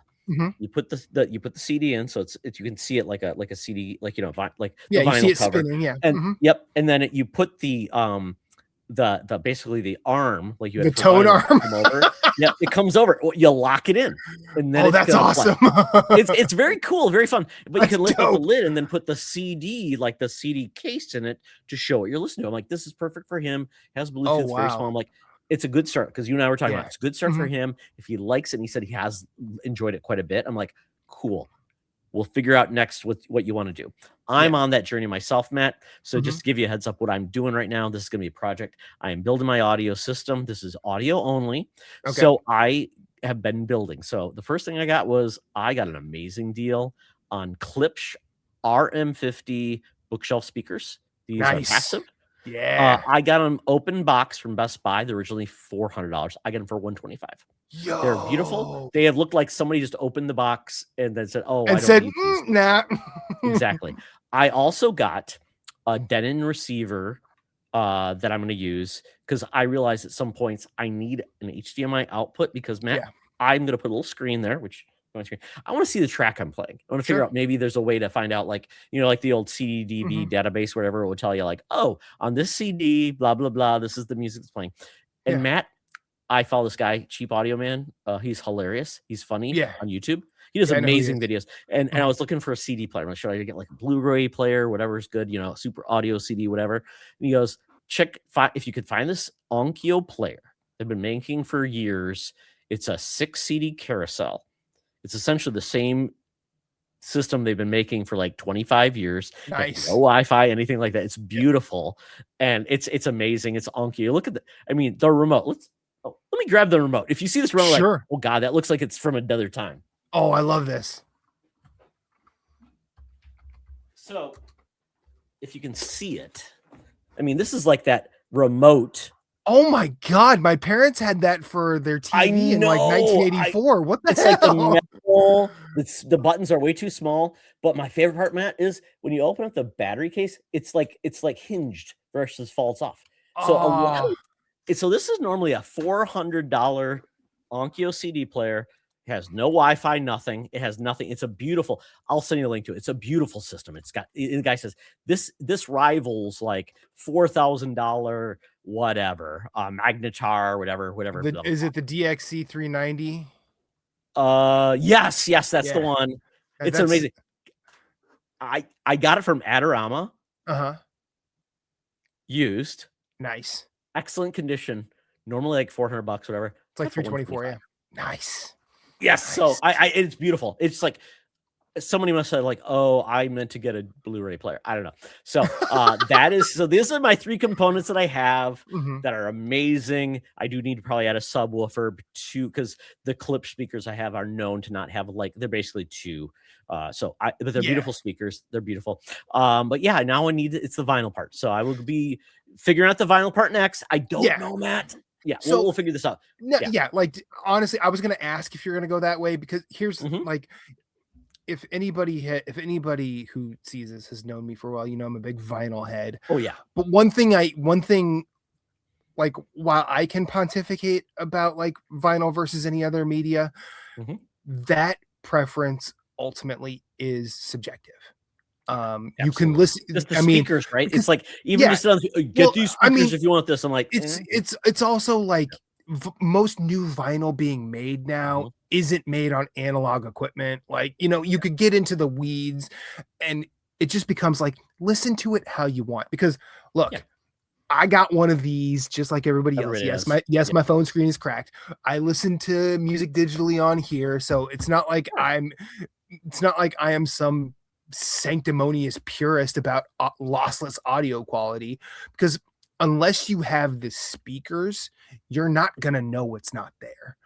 No. Or unless you have that type of hearing, which is a thing. People do Oh, have my that. hearing sucks too. Yeah. Like So I am now at a point where I'm like, eventually I'll probably need some hearing aids, just like yeah, my like mom and everybody else. So when you got 10 ears, sorry yeah. guys. I mean, audio, I'm not an audiophile, but I still want it to sound different Mhm. for the format, right? It's kind of And like why you'll people just get an amplifier, they don't actually get a receiver. But I wanted a receiver right. because I want to do little things. But yeah, it's still going to be better than these little tinny things or the Exactly. sound bar in my there or whatever else. So Like yeah, so I'm excited for it. And I like I said, I'm either and the fun part about this is part of like my buddy Sean, his daughter wanted to get into more analog music. So I asked him mhm. what he had for her. Sean's big into like he finds really good audio, but he gets really good deals, which is just blows my mind. And then my Yeah. buddy Brian Cole, who's amazing, and we laugh because he's like in that movie now, I Love You Man, where he started Okay. playing the bass, but he's Mhm. also got into music too with his daughter, and they like form a band with his father-in-law. Very Mhm. fun stuff. So I asked him what he got as well. So it's just fun. It's just fun right now. I'm like, Yeah. I want to have it. So if Logan eventually like says, Dad, I want your stuff, I'm like, cool, take my stuff. I'll get something different. Or I decided, Mhm. hey, I'm gonna go full on whole hog and do something different. But you know what, Matt? It's a step up from what I was gonna do. I was gonna get one of those Victrola all-in-ones. Even you sent me like the link. Oh, I'll get this time. I'm like, I could, but I could do this. So Yeah. I'm Well, yeah. see, here I sent that because it's easy. Mhm. Like I'm Absolutely. like But that's not you me. My Matt, I start like doing everything like, well, I could get this right. and better. So my personality just says, Exactly. but So, wait, which is yeah, and I tailored that solution specifically for you. I'm like, here's the easy yeah, one, but yep, like this, and that also says this is everything you need in order for this to hmm, work. yeah. So you can start going and figuring out how to put things together. Yeah. Um, It's a fun journey. I mean, yeah, that's gonna be fun. I don't know what I'm gonna do, Matt. I'm trying to like just have fun with it, and we'll see where we're gonna go. just But do that. I Just have do like that. 4 albums. That's the thing. But I'm gonna Yeah. see what albums my mom has left over when I was a Mhm. kid, because that's where I really my love grew of vinyl was that's how I listened to music because they did have an 8-track player, but it's not like 8 tracks were really available for purchase in like the mid to late No, 80s. they weren't. So and they didn't have a tape deck player, so it was all vinyl, so that's where I landed. So So it was great. Yeah. here's what I recommend for you specifically. Mhm. If you're going to go down the vinyl rabbit hole, Mhm. and you're not married to like buying certain artists or whatever, Mhm. hit the used bins. And like, Okay. yes, you were going to get some records that you paid Yeah. $2 for Yeah. that are in terrible condition. But most of them, you can actually just you can look up how to clean them and they sound almost perfect. Yeah. I mean, we've got, and I don't know if you've been to it since you've visited. Have you been Mhm. to Electric Fetus? No, I was supposed to go while I was Okay. there this So I'm time, gonna but finally go. I pass it okay. all the time when I'm going to visit my son at University of Minnesota. It's right on the Mhm, way. So I am finally gonna go see what they got. Just like, mhm. and half the fun is just like, oh, look at that cover. I wonder what Yeah, this album sounds like, right? Because just there's some really crazy album covers, and then it's like, oh, this is just kind of neat. So yeah, now I'm gonna explore, have fun. going for new vinyl is Hmm. it's super expensive right now. Yeah, So yeah. hit the used. Hit the Yep. used. Oh Don't god, be my thrift I've got a couple thrift stores down the road. I'm looking at like, oh, I could maybe get that. mhm. And even just the silly stuff, like I have the Pac-Man album, from Yeah. not the old Pac-Man Fever, but this is like a really weird, like somebody was on drugs. It's Mhm. a picture disc, and I'm Yeah. like, and some of that's just going to be, I'm just going to frame that, put that up. Yeah. But yeah, my goal is to have my little nook right here next to me, next Mhm. to my arcade machine, and that's just going to be where my vinyl plays. I'm going to have a thing that shows like a frame or something that has the album cover art, the disc, Nice. and maybe a little screen so I can probably see all of the data if there's like track playing. So Mhm. I'm good to go. So very fun. I like these type of things. I'm So living my best life in the on world of, yeah. on the music Yeah. topic, Yeah, I let's get into sent music right you now. a Yeah. DM on Discord of 2 pictures. One of them you're gonna be curious about, Okay. one of them you're gonna hate, but it means a lot to me. I hope it's the opposite. Like the one you're gonna hate. No, I love that. And everyone like, what are you doing? So But that's good. That's good. in 2025, like over the Yes. past 5-6 years, I've Oh really no. Oh no, yeah, Matt. I know. You should have just like look at this one. But Look, you spoiled it. yeah, I did. But here's the thing. The first one is Death's album Symbolic. So Death was a pioneering death metal band. They existed from the late 80s to the early 2000s. Their lead singer passed, and they stopped making new music because of that.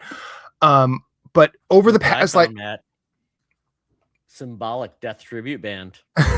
yeah, there's also one that's like Death at Midnight or something like that. Like that's like a lot of the actual members. Yeah. But so I have been trying to. Metal is a big gap for me. Like I don't know a lot about it. Like I know broad stroke stuff. Well, But that's the hard part. Is like what metal, right? Because metal is just a open category for yeah, whatever. well, I mean, Is so it is rock at guar? this. Is it So is it is whatever? rock at this point. So Yeah. I've been trying to get more into metal, or at least like explore it, so I have more of an idea of what I like. And with a friend of mine, I said, okay, I'm starting listening to Death now. And he's like, what? I'm like, yeah, I'm just gonna listen to Death. And he's like, why? I go, I've never listened, and I want to get into metal, or I want to learn more about metal. So Death is one of the only bands that I can remember being exposed to where almost immediately they became one of my favorite bands of all time. So Matt, I'm going to stop you really quick because Sure. I when we talk about this, I'm like, are we talking about when we talk about like what type of metal is it? Oh, I'm Is getting it there. like okay? So because when I think of metal, I think of a lot of different things. I think like death metal where it's like rah, rah, rah, rah, rah, rah, it's that thing, or is it that you almost think of the harmonic guitars? So it's like everything's just building. It's very like wow. In a historical context, Death is a very early pioneering death metal band. So they do have the growly vocals. However, their catalog from their first album until their final album is almost the entire history of metal, from thrash up until the early 2000s. Like getting into once I listened to their entire catalog, which is only like 7 albums, it's not a lot. Okay. I immediately saw like where a band that made me want to start this journey, Mastodon. Wow, I saw where they came from immediately. I'm like, oh, this is the bridge. Like this is the thing that you get to go from like this is the Iron Maiden that gets you from Black Sabbath to Metallica. Like this is that primordial moment in. Now, that said, I'm not going to say that like if you don't like them, you don't like metal or anything like that. No. But it was just because this is such a massive genre, and you have to kind of approach it with a certain amount of respect. And even if you don't like, even if you're like me and you don't know a lot about it, you're like, okay, what am I getting from this? Well, yes. As someone who, before I heard Death, I did not like the growly vocals. I have a newfound respect for them because of, I don't know how to pronounce his last name. I'm not very good at it, but Chuck, the front man for Death. I have a newfound respect for it because of his work. And him listening to those albums made me not afraid to try it again. Now, I've gotten into, I did try and get into other bands that like I hadn't really, like I'd known about but not really heard of, like Exodus, which is like kind of big four thrash, like Metallica, Anthrax, Megadeth adjacent.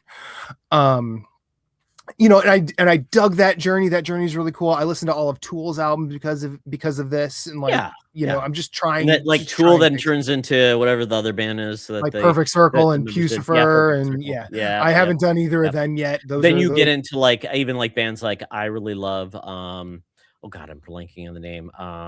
The Takinian, Serge Tankian, System of a Down. Yes, which is just very obviously a little more like it's going to be very hard, but it's going to have that like very like operatic, you know, almost like it's almost like progressive grunge rather than metal. Which is just like so the music can go anywhere. It's like understanding like where it's drawn from. It's just kind of like everything goes back to, you know, jazz. What is jazz? Well, it's a little bit of this, it's a little of that, and then like if you're in a conversation with someone who like absolutely does not like metal, they're like, I don't get this, but like they also don't understand like what it takes to make that music. Like it's not just someone, it's not just like, someone flailing at a guitar. Like you got to appreciate the fact that that person's voice can do what they do and it's not destroyed. So they obviously know it takes a talent, a progression.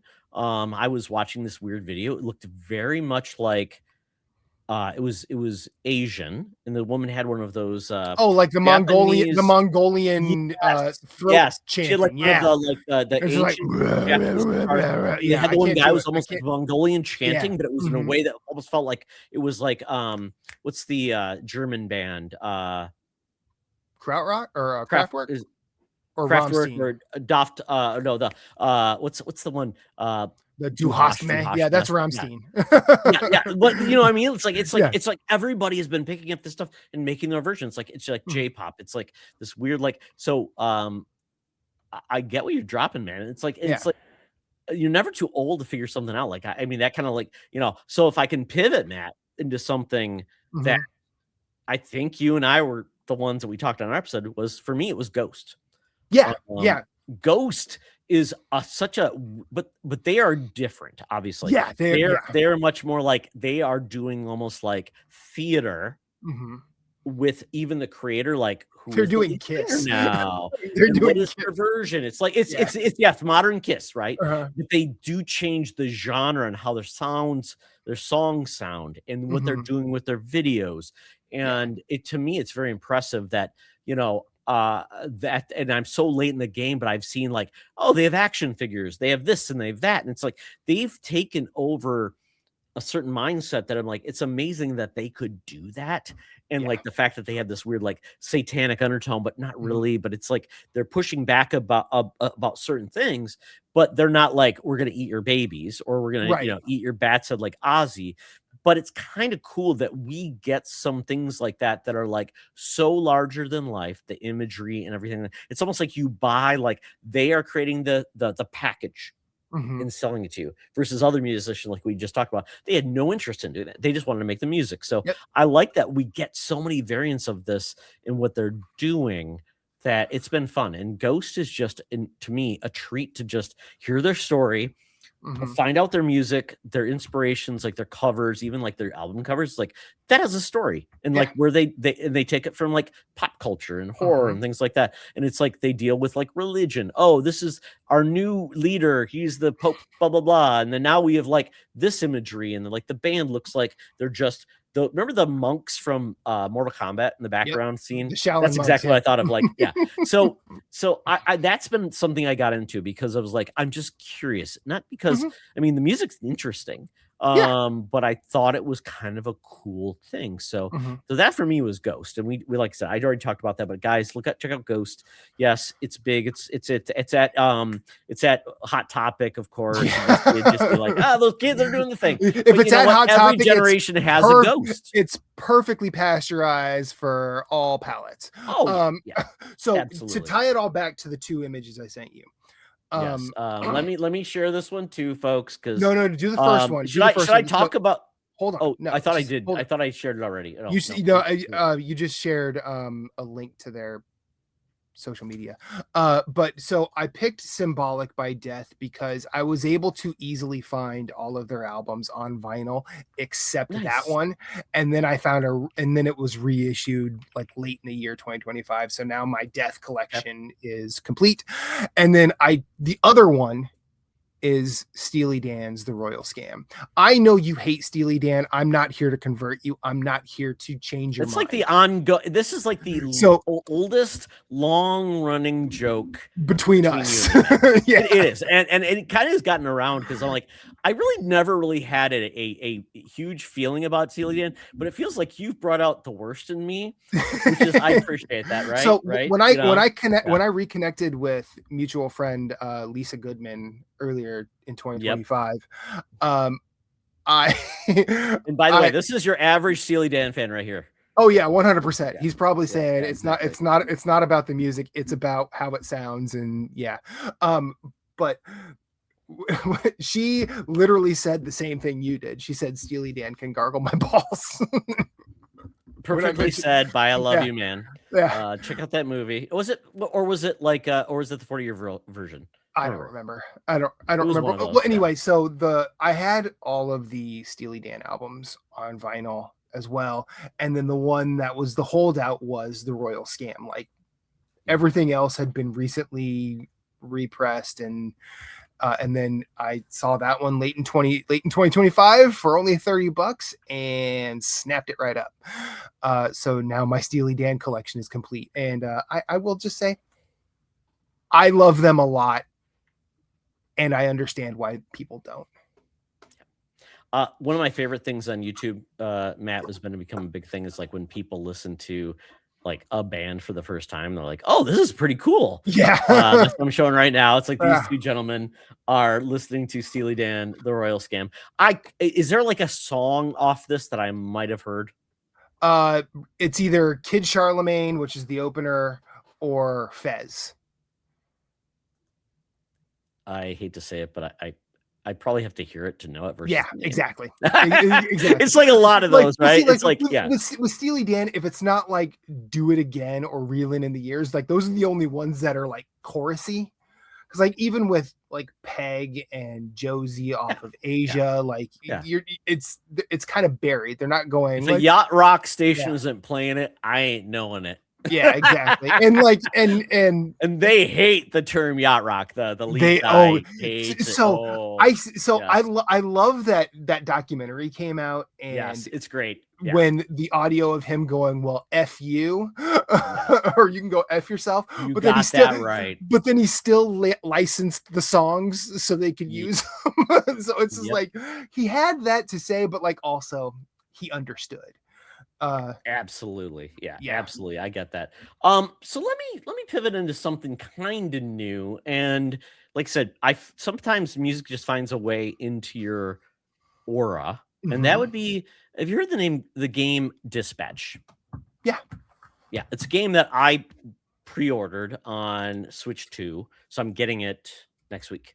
But one of the cool things it's basically kind of the reemergence of Telltale with very good talent, but this basically dispatches about a group of 911 operatives who deploy or dispatch superheroes. Well, one of the cool parts is in one of their videos to talk about it, they had this cool song to basically has these guys walk into office, they're doing the thing, and it's a song by Bershey, and it's called Radio. I Mhm. didn't know who Bershey was, but this song was so cool because it set it's and this isn't the best video for it, there's no one, but basically it sets a tone for like, Right. oh my god, it's amazing. So this is where this is kind of like the old rock band. I found you. I was playing rock band. I found this band. Now I'm the biggest fan of this this band, right? I mean, it becomes like a place where these type of projects put a song in front of your face, like a Mhm. commercial, whatever, or a Yeah. movie. And this song by Bershey is amazing. And Bershey's a cool artist, and I probably should like actually show what she looks like, but it's great. She's like, this song essentially changed my career because it got people beyond like my small fandom Mhm. to like it. And it's Yeah. a very cool song. Fits the tone. It's like it's why I always felt like movie soundtracks always were some of my favorites in the 80s because they brought new artists to your just into your attention. Mhm. And I don't think we'll like, get that much anymore, which sucks. um but yeah, I mean, so it's kind of cool that we got this, and this artist is Yeah. very fun. It's very cool. She's got an interesting perspective, but the song is amazing. So check out Radio by Bershey. It's cool. But yeah, if you have Dispatch, I believe it might be part of the soundtrack of the game, but I'm very I excited for it. I would recommend the song kind of Mhm. reminds me of a rockier version of the Paradise Killer soundtrack. Okay. Oh, cool. Okay. I'd recommend that. Mhm. Now, that's by a guy who goes by the name Epoch. Um, Sure.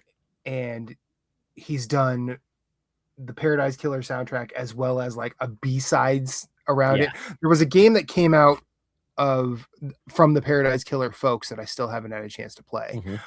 Uh, but I don't know if the game is your speed, but I would definitely say check out the soundtrack because it's really good. It has yacht Okay. rock in it. It has like the old Japanese city pop, if you know what Sure. that is. Yeah. Yeah. And Yeah. it's just a vibe. It is a Love that. vibe. Uh, which reminds me, there's a game coming out which is supposed to be pretty amazing in regards to music, and I can't remember the name of it.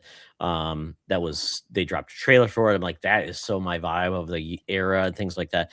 Can't remember that name of that game, but it's supposed to be coming out this year. So Mhm. we'll share more. And Matt, if you've got any links, please share, and I'll put them in the drop on YouTube as well. Sure. Matt, we are at now an hour and a half, and we've still gotten so low. So I'm gonna That's do a okay. like kind of like a more of a rapid round of Let's these do it. things really quick. Yeah. Okay. So really quick, just lastly, I mentioned a couple things, but music for me highlights my son's jazz band at the University of Minnesota. Amazing. My son loves jazz so much, and to hear him play, it's great. Mhm. Also, I saw Epic Rap Battles Yeah. live I remember you were at a talking about Comic this. Con.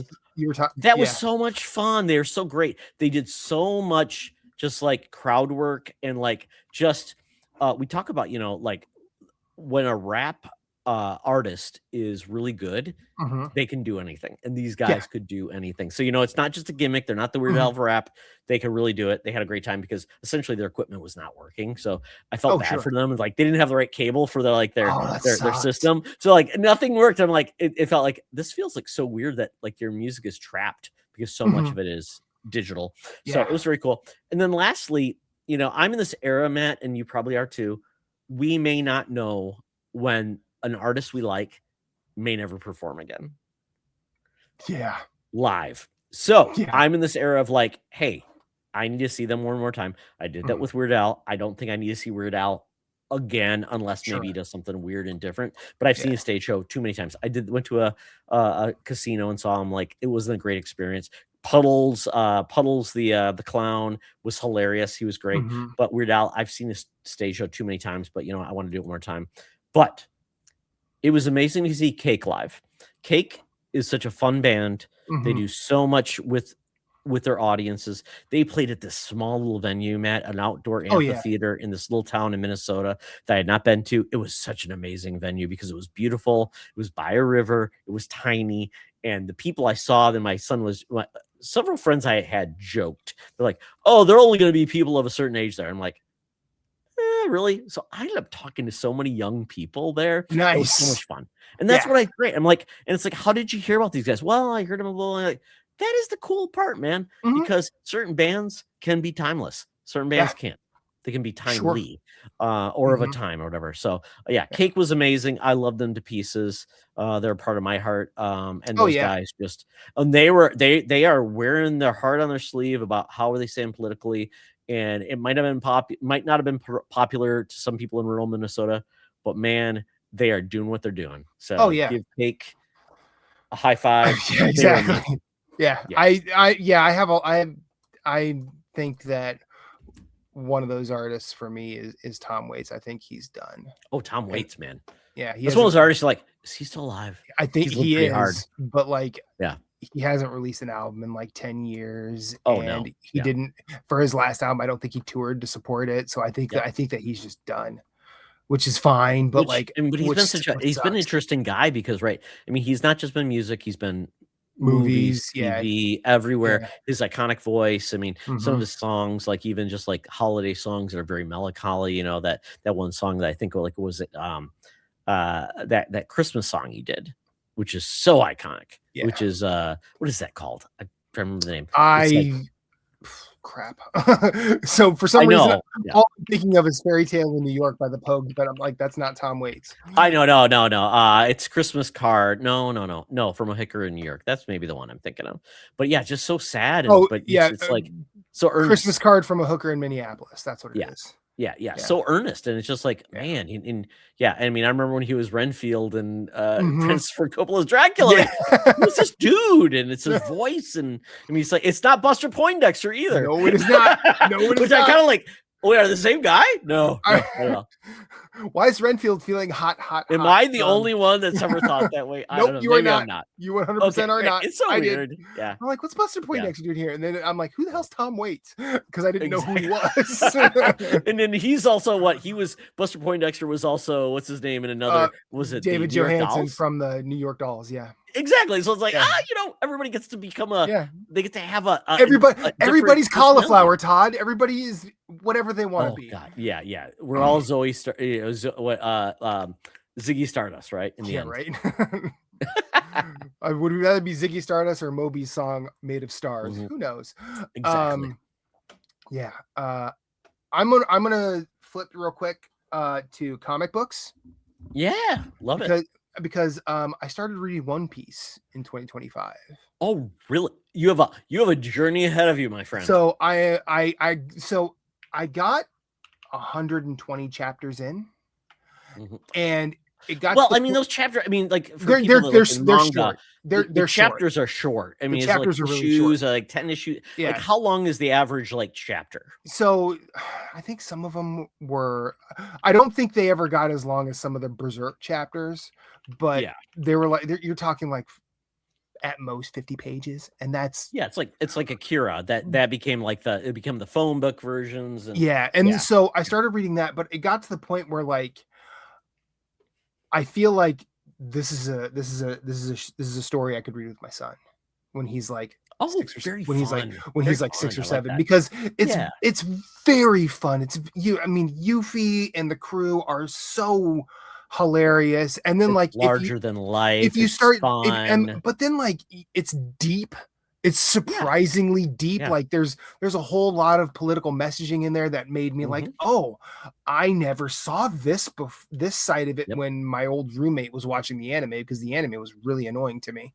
But this story is really, really good, and I know that's I didn't even get 10% of it, because it's over 1,000 chapters now. Wow. So I think it's the longest running manga.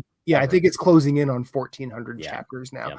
But I will say, if you want to start an epic journey that is genuinely fun every step of the way, start reading One Piece. Don't watch the anime. I don't know how the new one is shaping out. Not gonna comment there. But I thought when my old roommate was watching the anime, there were tons of filler episodes that didn't seem to make a whole lot of sense. But the written word in this it strikes that chord that Berserk did for me. Berserk is, you look at it, it's a very dark, very questionably drawn, to the point where you're like, why am I? Yeah, it seems a little bit over the top. It's just a dude with a big sword. Yeah, and he's going ham. But when you read it, you see literature lineage that you didn't expect to see. There's the Epic of Gilgamesh in there. There is the Odyssey. There's the Iliad, and then all of that exists in One Piece too, and I think that it's special for that. More so than, I mean, like, reading Berserk made me want to try other manga, and most of the other manga I tried, like, just did like, I didn't like JoJo, didn't care. Like, My Hero Academia was good for a while, but then I kind of fell off. I've never tried to read Dragon Ball Z, but I've watched enough Dragon Ball Z in my life that I kind of don't want to go back. Yeah, there's Not, interesting. I mean, there, as a kid in high school, I had a friend that was like, "You like Akira?" I'm like, "Yeah." Well, mhm. read this manga about this guy, and it was by the same creator of Akira, and it was so cool. It was a space adventure, and I'm Yeah. like, I didn't even know what to think about this, and it was kind of like it was a living space organism. Mhm. So I think, however you experience this stuff, it's going to be somebody's first time. So I'll be honest, Matt, my wife has been watching, really digs the Netflix series. I don't Okay. know if it's good or bad, but Mhm. we're enjoying it a lot, and I think this may get people in the door to say, "I get this. It's probably not the same," but it may get people in the door of checking out the manga, the anime, and Yeah. things like that. I think I found it very charming. It's Yeah. goofy, it's fun. I It is so stupid good. It's Like, so weird. It's like, why does Luffy is stretchy? We find out. yeah. Why is this? Why is that clown guy so weird and funny and Yeah. so menacing? It's like, Mhm. that's kind of cool. I mean, if you like Pirates of the Caribbean, this is what I feel like. It has that character. It has that interesting perspective, but it doesn't take itself too seriously. But there's some cool stuff, and Yeah. there's a lot of heart there. So there was a 90s, 80s or 90s cartoon that always fascinated me, and it was canceled real quick, but at the Oh, the time, Pirates of Darkwater. yes. Yes, That that was an show amazing cartoon. that show captured my imagination at the time Yes. so hard. I don't want to go back to it because it's probably awful. But But it reading still was one trying. I think it reading was yeah, trying I at a mean, it was time when trying. you it was It was trying. going. It didn't get Yeah, there, but it was going. yeah. It was But trying. I think One Piece is actually succeeding in that That's cool. I mean, like, and sort of that's where idea. you and the fact that it can capture you at a certain age Mhm. is very, very cool. So Yeah, I mean, I I'm appreciate in my that. mid 40s. This should be. I'm not saying this should be for kids, but like, this should not. People my age will look at me reading this and going, "Why are you doing that?" And I'll be like, "Actually, this is pretty relevant stuff." I know. That's the And I hope we're finally over that thing of, like, oh, we never will people be. shouldn't say We that's never the will be. yep, I totally get it. Yep, I was of Um, that era, like, I read comic books, I'm like, "But this is really cool." I was in the Image era, and I'm like, "This is really cool." I'm mm, like, "Why is that guy doing that?" And yeah, I totally get it. Yeah. yeah, So you know what? We'll do our best. We try to elevate the things that people should check out, and I yeah, think we're getting better than ever about that, where people for are finding sure, the stuff that's really for good. So, sure. you know what? We're not in the old era, we're in the new era, and it's great. And even my Yeah. son's like, "You know that one show people are talking about, Dad? Don't like it. It's a try hard." I'm like, "Oh, good," because I feel like maybe I'm trying to like something and I should, Yeah. but I'm like, I'm glad that I'm not the only one that thinks that, and I'm not old, and or I'm old, and my son says the same thing. I'm like, good. I feel like Mhm. maybe it's just a maybe some people just have bad taste with certain I'm things, gonna and it's say fine. this, Todd. I'm gonna say this. You've taught your son how to think critically. Oh yeah, and And he's really good. I think that that's spectacular. Congratulations. Well, and he wants to include me on things. I like to include him on things. He's Mhm, like, and I like My Hero Academia, but he's led me to the point. He's like, he knows me. He's like, mhm. Dad, I will tell you which episodes to watch. I'm like, Yeah, thank you. And we yeah. watch, and he makes me watch it in the Japanese versus the dubbed, and I'm Ooh. like, and it's like, oh man, you're killing me, but that's okay. I don't always love these voices. I don't always love the things, Yeah, but that's okay. yeah. So really quickly, my one recommendation, the thing that I loved in comics this year was the Absolute line in DC. Um, it's such a good reinvention of the DC characters, and the whole perspective, Matt. Just to give you like the 50,000 foot view is, it's Batman if he didn't have X, Y, and Z. It's Wonder Woman if it wasn't X, Y, and Z. It's all these characters, and they take the layers back, and they say this. So one of the cool things about Wonder Woman is she is not a princess of Themyscira. She has been given to hell and all of the gods of hell, and she emerges. So she was actually given like a piece of I guess it's almost like an offering to say, we're gonna have peace. We'll give you our daughter, and she will be in hell. And this is a Diana that's completely different, She was and sacrificed, it's basically. amazing. Yeah. Exactly. Same thing with Batman. This is a Bruce Wayne, no money, no nothing, and he is basically not having gadgets that he can't make in a shop. And he's doing his thing. And the reemergence of all these characters, what they're doing, and even Superman's a little bit different, which I Mhm. and they're doing with all their characters. So basically, they're stripping down to the what are the themes, but let's change their circumstances and see how it plays out. So it's been very interesting. I love the art. I love the Mhm. characterization. I like this perspective. So they're doing with all their main characters. Even the Green Lantern one, I'm like, this is blowing my mind because I've read a million versions of all these characters. I'm like, yeah, it's the same thing. It's like Yeah. they change one thing, blah, blah, blah. But yeah, the DC Absolutes, I mean, is really amazing. And it's really because these writers have basically said, let me just cook. I'm like, yeah, Yeah. sure, why not? DC's around 80 some odd years now. Mhm. You know what? You're not gonna wreck Superman. You're not gonna do this, but you know what? They've Let's killed let people. Superman successfully several times, and he's still here. Oh, and they made a mulleted Superman come back. I'm like, what? Yeah, Yeah. let's not do that. They made him electric. They and like even the old books, if you read the old Superman books, those are hilarious. We used to do a lot of the covers on Secret Friendship Mhm. Night, where it's like, Yeah. why is Superman a hobo? Oh yeah, that's what we're doing. So I like the fact that we can get really good stories with these Mhm. classic characters, and they realize when people say you can't write a good Superman story, I say nope. Good writers can, Yeah. lazy writers can't. Just Correct. like all these characters, Yep. because like it's just like everybody has a Batman story, everybody has a Superman story, everybody has a Spider-Man story, everyone Mhm. has one.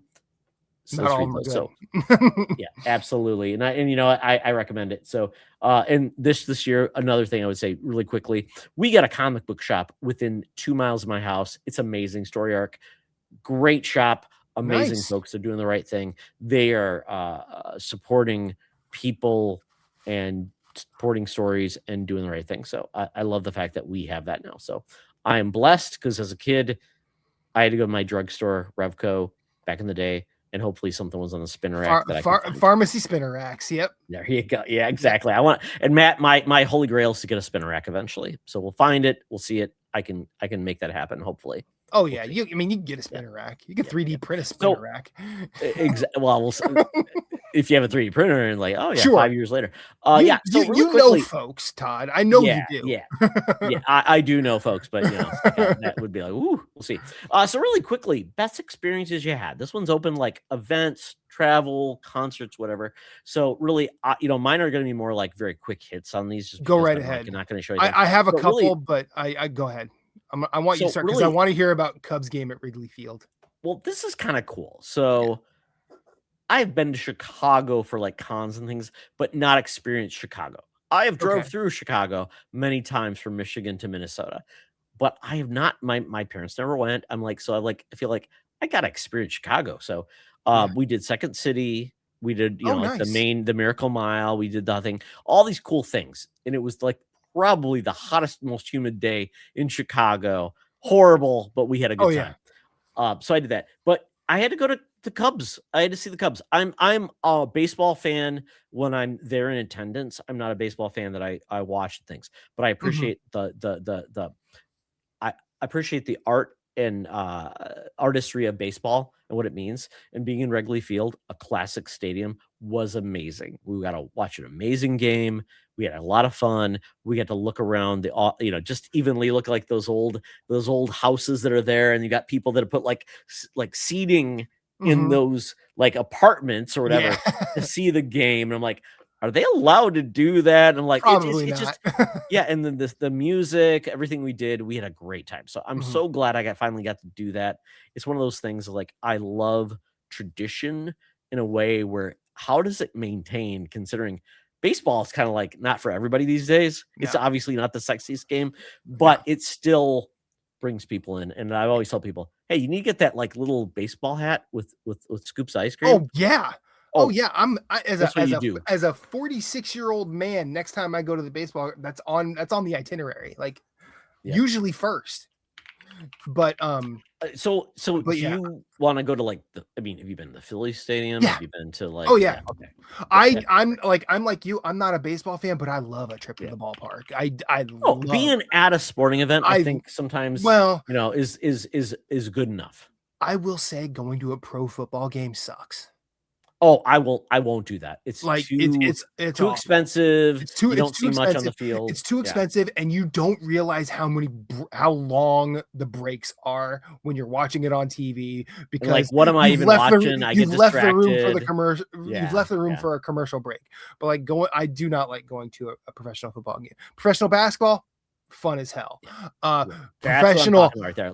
Professional hockey, Little baseball hat with yeah. ice cream. Yeah, the That's what I'm talking baseball about, hat guys. with the ice cream. I had a Yep. collection of those from the Iowa Cubs where I grew up. Oh, Um, yeah.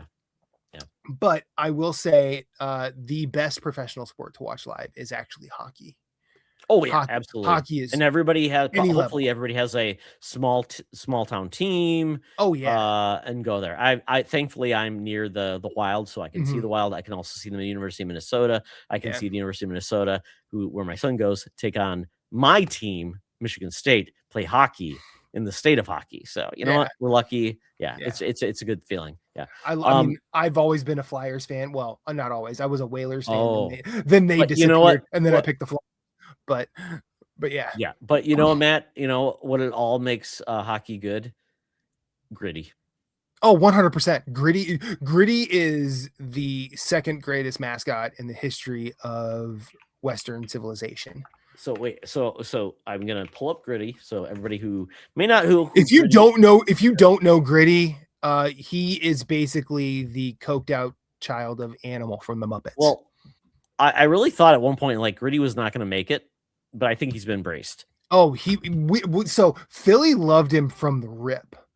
Like, Of course, and he it fits Philly. I and mean, it yeah, was one of those things that like everybody just absolutely lambasted Gritty when he showed up, but the Flyers fans embraced him so hard. And then when he started picking fights with the Fanatic at Phillies games, like all of a sudden Philly's like, okay, we like this guy now. and this is just great, guys. If you're watching right now, I'm showing like when Like, he won the Best of Gritty 2021. I guess he might have won mascot. He is yeah, just wrecking havoc. He's yeah, not a nice guy. He is the heart of Philly, though. he is lovable chaos incarnate. He is the Which I love best. it. I mean, Yeah. mascots are supposed to be that. That we talked the San Diego Chicken, Mhm. all the different characters we said. So Matt, you said he is number 2. So who is your number 1 mascot? And as much as I don't like this one, Uh-huh. I actually think it might be the Philly Fanatic. I You actually think it know, might be. he's a weirdo. And I He don't is, understand him. but I don't but understand how he became a thing and when he debuted. but Um, he is one of those things that everybody like recognizes and almost respects to a weird degree. But like, yeah, the Philly that's the one word I never have heard when someone's mentioned the Philly Fanatic. with regard to Respect. like I know that like there are tons of great mascots, but like Yeah, the Philly Fanatic kind of set the standard for the yeah, chaos that everybody he set the standard absolutely. for the way that the way that mascots should be rapscallions Oh, during a game. there's I was just talking about this. Apparently the Calgary hockey mascot Mhm. like picked a fight with like or got into mix with the coach and they Oh yeah. pulled out his tongue. I Uh-huh. mean, I Oh mean, yeah. I'm a Michigan State fan, so Sparty is huge. Oh yeah, He's always Sparty's like great. top 10. He's great. Sure. So, but I do appreciate the Fanatic is different. He's weird. He's Mhm. odd, and he really fits Philly's vibe. Oh yeah, 100%. Yeah, yeah, Like yeah, it was one of those things I like pre moving to Philly, I did not like the Phillies. I'm like, who's this stupid Fanatic? But then I went to a Phillies game and watched him work. I'm like, oh wait a yeah. minute, I get it now. And now like, yeah, he's ours. It is kind of funny because like I was even brought this up on our fantasy football cast. I'm like, why does the NFL just not have that many like mascots, but they do have a few, but none of them are really iconic. So No. you know what? Mascots make things better. So let's have more of them. And then speaking of Chicago, Todd. Yes. I need to talk about my football team. The Bears. The Bears? The Bears. Oh my goodness. That was a crazy year, Matt. What? I mean, dude, I live in Philly and I walked in after the Bears beat the Eagles and everyone looked at me. They're like, Caleb Williams is like I said, probably the worst completion percentage of any quarterback that's ever made this far in the playoffs. Sure. But I mean, he is so much fun to watch. He is in the fourth quarter. He is doing stuff. And like, yeah. if they can build on this, I as a someone who's been a Bears fan for a very long time, I don't think it'll happen. I have absolute negative optimism on Ben Johnson will like basically he's going to bring all the hate in the world, but that's great because Chicago wants to be hated. Sure, yeah, like the Packers, right? They're like hate us for a real reason. Versus, I hate the Packers so much. I hate the Packers. Everybody does. Like I said, no one can hate the Bears because they've been irrelevant for like what 40 years. Yeah. Maybe with what's his name? What's the one dude that had the horrible attitude? Nobody liked him, but he was really good quarterback. Oh, Jim McMahon. Years.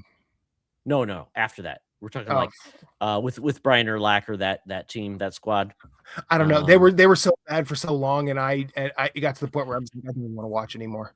I mean, they had some really good players. I mean, Brian Urlacher was great, but now if you go to Chicago, Matt, I drive to Chicago a lot. All you see is Brian Urlacher hair replacement ads. Yeah, it's weird. Chicago's a weird place. Chicago is a weird place. Well, indeed. but then you go Chicago, Gary, Indiana. It's just like, what are we doing? Yeah. This is America. But yeah, the Bears had a season that I am still trying to figure out. Jay Cutler. That's who I was thinking. Jay Cutler. The perfect one with the cigarette in his mouth because that dude didn't give enough. No, like that guy. So there's a soccer player who played from the early 2000s until the mid 2010s. He's Brazilian. His name is Kaká. What? Yeah. No.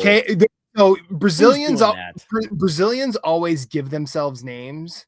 Like Pelé is not. That's not his official name. No, it's not his name. But no, they all do nicknames. Ooh. But what are we doing, folks? So the reason, his name is Ricardo Isaacson something, I think. And the reason he chose Kaká as his jersey name is because his little brother or little cousin couldn't say his name when he was a kid. I'm Toad because my sister could not say Todd. So cute story, but that a-hole did not he got to where he was given World Player of the Year and then just absolutely he's like, okay, I'm done. Yep. He's like, I don't care anymore. I'll get my big payday at Real Madrid and then just sort of walk around the field. And it was somehow he had all of the talent but none of the drive. Yeah. and that is Jay Cutler to me. Exactly. So getting back into things, Matt, really quickly, I'm just going to go through kind of the cavalcade of just weird stuff I did this year. Love it. Experiences. Went to Twin Cities Con. I went to the Freakazoid panel. So much fun. The voice actors, everybody that made that show, warmed my heart. Paul Dini. It's just a fun time when I thought, cartoons were doing some really cool stuff. So Freakazoid's great. Check it out. I think you could probably watch it on HBO Max. I'm not 100% sure. Then my wife was invited as the guest of honor at the CSFA. So basically think of the Filipino of America for Minnesota. My wife is Filipino. Yes. She was asked to become the guest of honor. So she spoke about herself as an author, an immigrant, and the fact that she was championing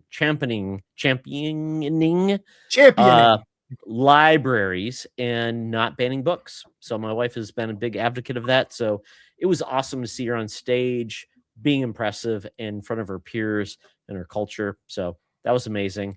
And the theme of the event was it was the Kentucky Derby. I'm like, what? So we all had to dress in certain ways. So I wore a vest with a jaunty cap. But ladies were wearing these crazy hats, man. The big hats. They do that. Yes, and drinking mint juleps and, I do declare. I didn't know that was running. I didn't know that was a thing until I moved to Philly and like they just started doing it. I'm like, I didn't they're expect like, this to I'm be like, an do you, Asian Filipino event theme, is yeah, all I'll no, say. 100%, Yeah, it 100%. does not Yeah. fit it, but we're like, okay, we'll do our best. But it was fun, very crazy time, but we had a great time. And they ended the show with Pink Pony Club in a weird like dance montage. So take that as you will. Then let's see. I do like me some Mini Chaperone.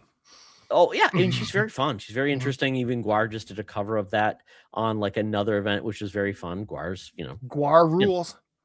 they are an interesting perspective of theater and music combining, so we'll give them credit for that. But then Minneapolis Ghost Trolley Tour in Minneapolis is amazing. It's at the Pillsbury Mansion. We've got an amazing trolley driver who is big into like I think this dude needed to be an actor or wants to be an actor, but he's entertaining us as he's Mhm. driving us around Minneapolis talking about all and they say ghost tours, but it's really like all of the murders that Yeah. happened around Minneapolis in these houses and things. And it was amazing. We had a great time. Pillsbury the Pillsbury Mansion in Minneapolis. It's an amazing place, but they're basically just like Downton Abbey and all these like British houses. They need money to keep them up. Yeah. And this house is not owned by a person anymore. It's owned by, you can A buy it, you can do whatever. trust. Yeah. Correct. So Mhm. basically, that's what they're trying to do. They're making this trolley thing plus an experience to keep this amazing house up. And we had such a great time. We had a blast. And now they're doing like murder mysteries and stuff on the premises, but they're also doing things like that. So I had a blast with our friends. We did find the oldest still standing apartment building in Minneapolis. And they took us into it, Matt. I thought we were gonna die because it was highly unsafe. Like, Yeah. oh my god, like we're walking down the staircase. It shouldn't be. And I'm like, people actually live here. They allow us to come in here. And every time we've gone downtown since we've seen this place, I'm like, wait, that's the place. I'm like, it's so Yeah. weird. It just stands alone in Minneapolis in this place. It's such a cool thing. And then lastly, the Addams Family musical, which I'm a big Broadway musical theater fan. I wasn't sure what to expect with this musical. It Mhm. was amazing. It was awesome. It was another take on the Addams Family I'd never heard before, especially with Wednesday coming out. This Yeah. was so much fun, very cool. The actors are amazing. I love musical theater. I love the thing that is musical theater that you cannot do elsewhere because everybody else will say that's so cheesy and dumb, but Mhm. we just love it. So I Yeah. eat it up. I love musical theater. Yeah. I Anything mean, for you from other so experiences? so like I just want to say like I have an appreciation for musical theater that I have a heart that because of like that same like highfalutin like I'm above it, it's too silly sort of reason. Yeah. I have like that inner conflict in myself. But Mhm. then when you're there and you're It's watching it live. happen, it's Yeah. actually just it's just a fun time.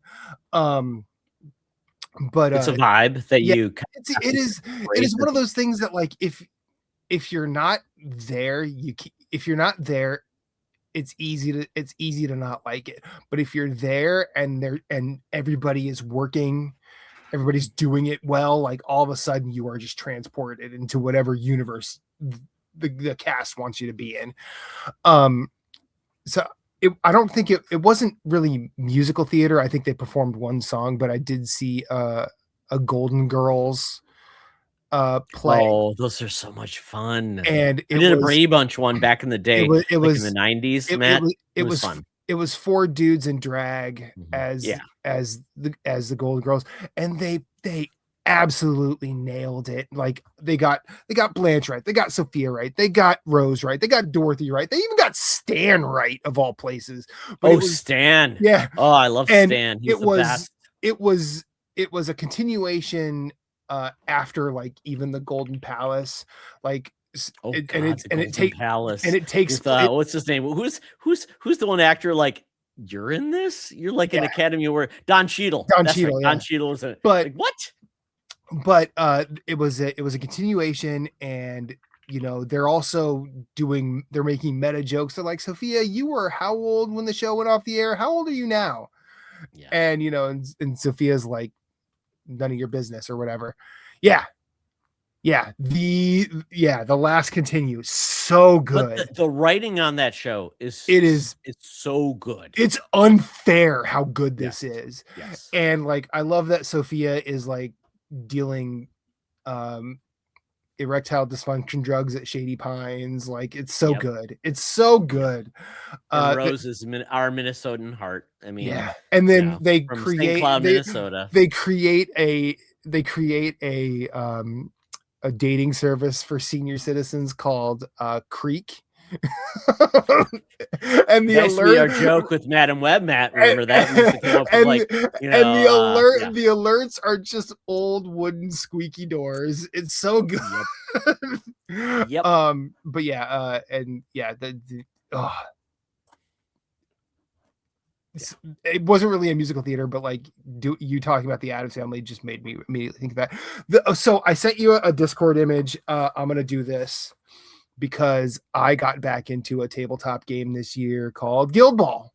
I'm gonna talk about it Oh again. my goodness. Yes. This has been like Matt So is like you talk about people becoming their identity becomes something. well, This is so Matt, right?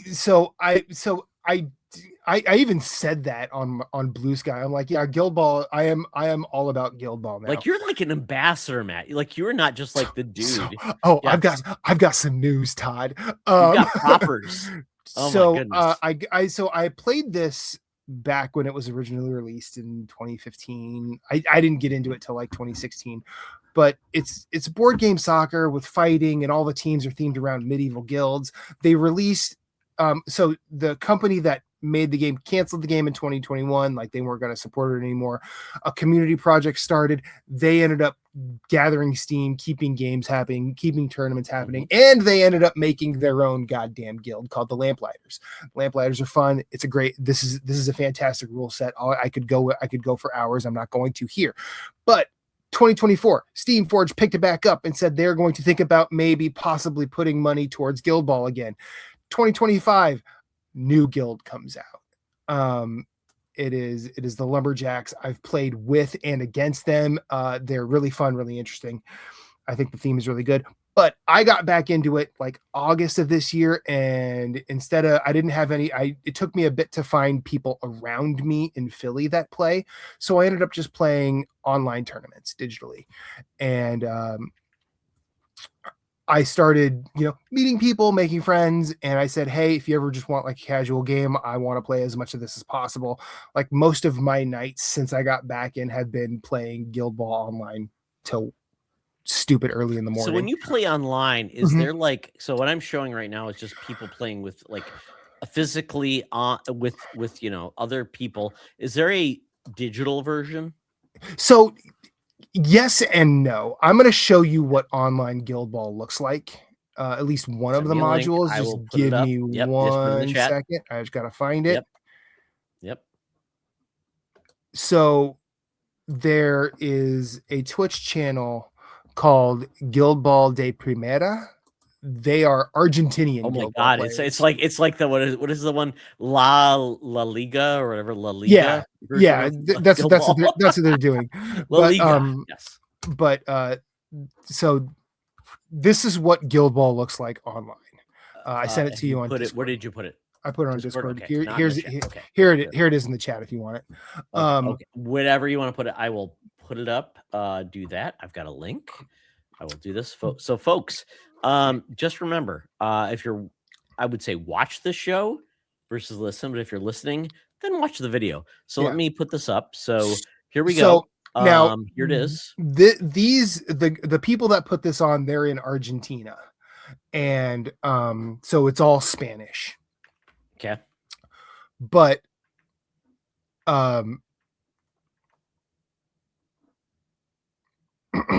but so when you're looking at it online, Is this the interface you're talking about? so no, this is a different thing. This is Longshanks. What you're seeing right now is sort of like the database of like all active players right now. So what would be a good place to show people kind of like what is the is This. this? This Okay, is this is what the online. So it's essentially okay, what you're looking at is you're looking at a soccer field top down. You have little icons for players, and okay. it is essentially it's basically chess without squares. So So you are is somebody like when I look at this, because I've seen the people in real life doing the thing. Mhm. So Matt, do they animate things as it No. happens? What's the like, I can see it. So you basically you create you create little auras around each of these little pieces, Okay. and you have to get to within like engagement distance and things like that, but it's really just dice rolls. Got it. Okay. Like you see along the left side here, you see like mash. Yep. um that's that player's character card, so you have access to all of that in a turn. Yep. um it's I'm fast forwarding because I'm trying to find something that looks Yeah, interesting. you Sorry. won't see anything that looks interesting. I'm gonna tell you right now. Okay. Got it. Okay. Got it. Okay. It's not a visual powerhouse at all. Got it. It is Okay. So this is predominant. more of a It is it you are ju happens. Yeah, Yeah. it is X's and O's making football plays, like, that's what it is Got it. more than Here's your anything game log. else. So basically, this is, I guess, your turns. Yeah, like, this is everything that's Got it. happened so And this far. is like the tapper. Is this like the Tapper's one character of the you're playing players. as? Mhm. Got it. Okay. So basically, you're saying I've got to select that character, do something Uh-huh. that includes a move It or an includes action. so it includes moves and actions.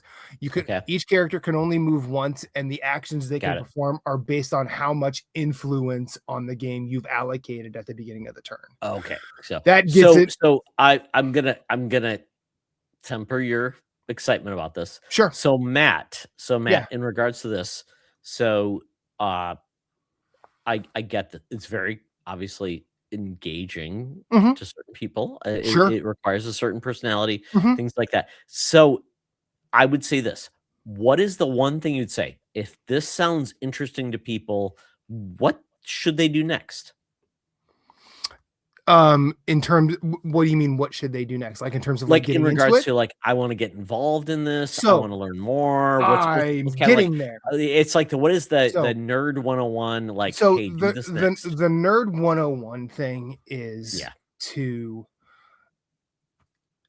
is to ask someone about it. And not and So basically, how would they find someone so there's a to ask about it? Discord called the Guild Ball Community Project. Okay. Perfect. That is basically everybody that is active and Mhm. interested in the game, as well as, Sure. like, it's digital or physical. Now, I have also become a play tester in this game. So I am helping them balance models now. Okay. I'm helping them further iterate on the design of the game. I'm not So being paid for so this. and I'm this a gives them some volunteer. context, Matt. Where you started, you're like, I'm interested in this, and it's Mhm. like you've gone on a journey with this. So Yeah. it's not like this happened overnight. It's something you've been very excited about. You Mhm. followed, and then you became it became a bigger thing. So Yeah. it's so this is like, if you're interested in something like this or something else, Mhm. there's ways you can become more than just a casual fan. So I think, Exactly. Matt, the big win is you're really excited about this, you're passionate Mhm. about it, obviously, and it became like, "Wait, I can become part of this," and you Yeah. are. So, I I think I would say if anybody's interested in learning more, they should really talk to you. I mean, yeah, I'll happily Yeah, talk their ear off about it. But, like, absolutely. so this game is the only one of these, and Okay. it's in the section of tabletop gaming Yep, that is wargaming. yep, I've never been a war gamer. I will not sure. become a war gamer. Like, Mhm. when Yeah, Guild Ball was canceled, I looked at others and just nothing did it. The idea of soccer with fighting was the thing for me. And plus, yeah, as far as approachability in the tabletop space, this is actually the easiest one I've found, and I'm mhm, a big old dummy. yeah, Um, so I was really in love with this before, then they canceled it, and then when I found out they were coming back, I'm like, okay, I'm gonna see how that community project is doing because I knew it started. I didn't realize that they had created their own guild, and I basically just started going in and talking to people and say, like, okay, I haven't that's played in kinda how it works, right? It I it haven't becomes like, you need to be involved to be involved. Yeah, and like, Yeah. and in the tabletop space specifically, there's a certain, I don't want to say gatekeepiness, but everybody is their own brand of socially awkward. So when you're Mhm. like genuinely asking, they're also tempering their answers because they don't want to overload you and scare you away. It's like a Um, Reddit group, right? It yeah, becomes like people will be interested, but they wanna encourage people that are really interested versus, like, people that obviously are just asking questions, and they wanna inform, but they mhm. also wanna be like, we wanna get the next people that are also Yeah, we involved. They wanna want we want grow. we Yeah. want more players, and like Exactly, yeah, yeah, playing in these it's a tournaments. balance, right? You don't wanna be in a part of a group, it's like we said, audiophiles.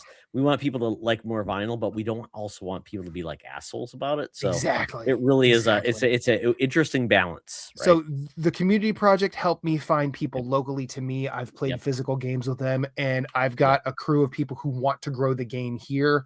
And then I played against a couple of the play testers in one of the tournaments I was in, yep. and they were telling me they were doing that. I'm like, how did you do that? And they're like, just talk to that guy. So I just asked, I'm like, hey, he's like, well, can you play at least one game every 2 weeks? I'm like, yeah, I play like 7 a week. Yeah. so And so these communities are typically they want more people to be involved. mhm. So really just finding that Sherpa, the person that like is going to be kind and help you is really important. So in this case, Matt is your guy. So he I will share links and I will share those links so you can check it out if you are I interested. I will share links. I will teach you how to play the game Yeah. online. If you happen to be in Philly, I will teach you how to play physically. I've got enough stuff that my wife is like, is this guild ball going to be a problem? So Well, only if you make it a problem, I honey. mean, Yeah. You don't say that. I'm like, I pay attention to your needs, our son's needs. I make sure that everybody here is taken But do care you of. understand my guild ball needs? Then I That's play that's guild the big ball. question, right? But yeah, I love the Exactly. It's game. like I this is my one like crack habit. So Yeah, I just could do realize drugs. Instead, I decided to do models. this may be more expensive though. Oh well. No, it's not. It 100% is not. That's good to hear. So yeah. So yeah, let's so for all things Guild Ball, Matt is your guide. He will Mhm. share links. I will share links. So Yes. very, very cool. So Matt, I think it's time to move on because you know we're really getting to the point where we Yeah. get into some interesting like this We is see very niche. the thing is, Todd, we just have to talk more so we don't talk so long. No, no, absolutely.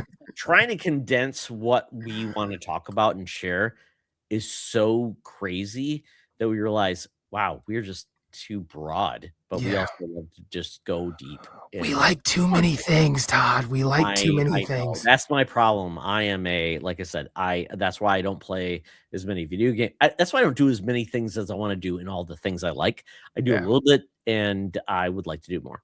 But, Yeah. yeah, so, so that very quickly, we get into best collectibles or merch you found. So, for me, this is very simple. It's stuff I found that was just so goofy and fun that Mhm. it's just stuff I like. So, Mhm. let me see if I can actually share it because I've been using, like, multiple programs to take pictures and things of, like, stuff I like. So, that's the really hard part. Where's my stuff? So Matt, I'm like in this like I put it somewhere. So let's see if I can find where I stored it. But in while I'm like floundering, is there anything you want to share, like merch or like So, things you actually bought this year that you want to share? Actually, there is. Okay, And perfect. sadly, it's Guild Ball related. Oh, There's perfect. so when I first started with these tournaments, there's 19 teams. So Hmm. I decided to roll a d20, and whatever number Yeah, came up, I was going to go in alphabetical order. That one was going to be the team I sure. used.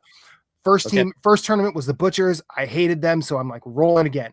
And then I got the Yep. order. And the Hmm. order, I played one game and I'm like, oh, this is my kind of thing. Well, I found online the physical models, like Okay. new inbox as a team. They don't do the metal models anymore, but I found the metal ones. Oh, okay. Um, and I found them and put them together while I was in Minnesota. and Okay. I get it. and Yep. I get it. Yep. that was really fun. I will send an Mhm. image. I because I need to flounder and find that too. But yeah, that was really it, just because since they're not doing metal models anymore, like a lot of that is going to be way harder to find.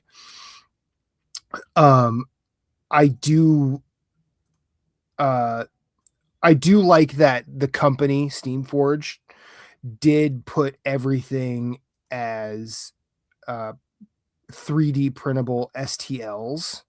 Like, I think, Do you have any images you want to share? yeah, I'm actually looking for it. I apologize. Okay, perfect. No problem. Yeah, This is a work in progress because I'm like, I took pictures and I'm like, where did I put it? So for yeah, my mine. Now I have to. Oh God, I feel like such an old person right now. Where did I put the thing? And oh my goodness, can you help me find it? I was just wondering. Yeah. So it's around here somewhere. Where'd you go? Crap. There you go.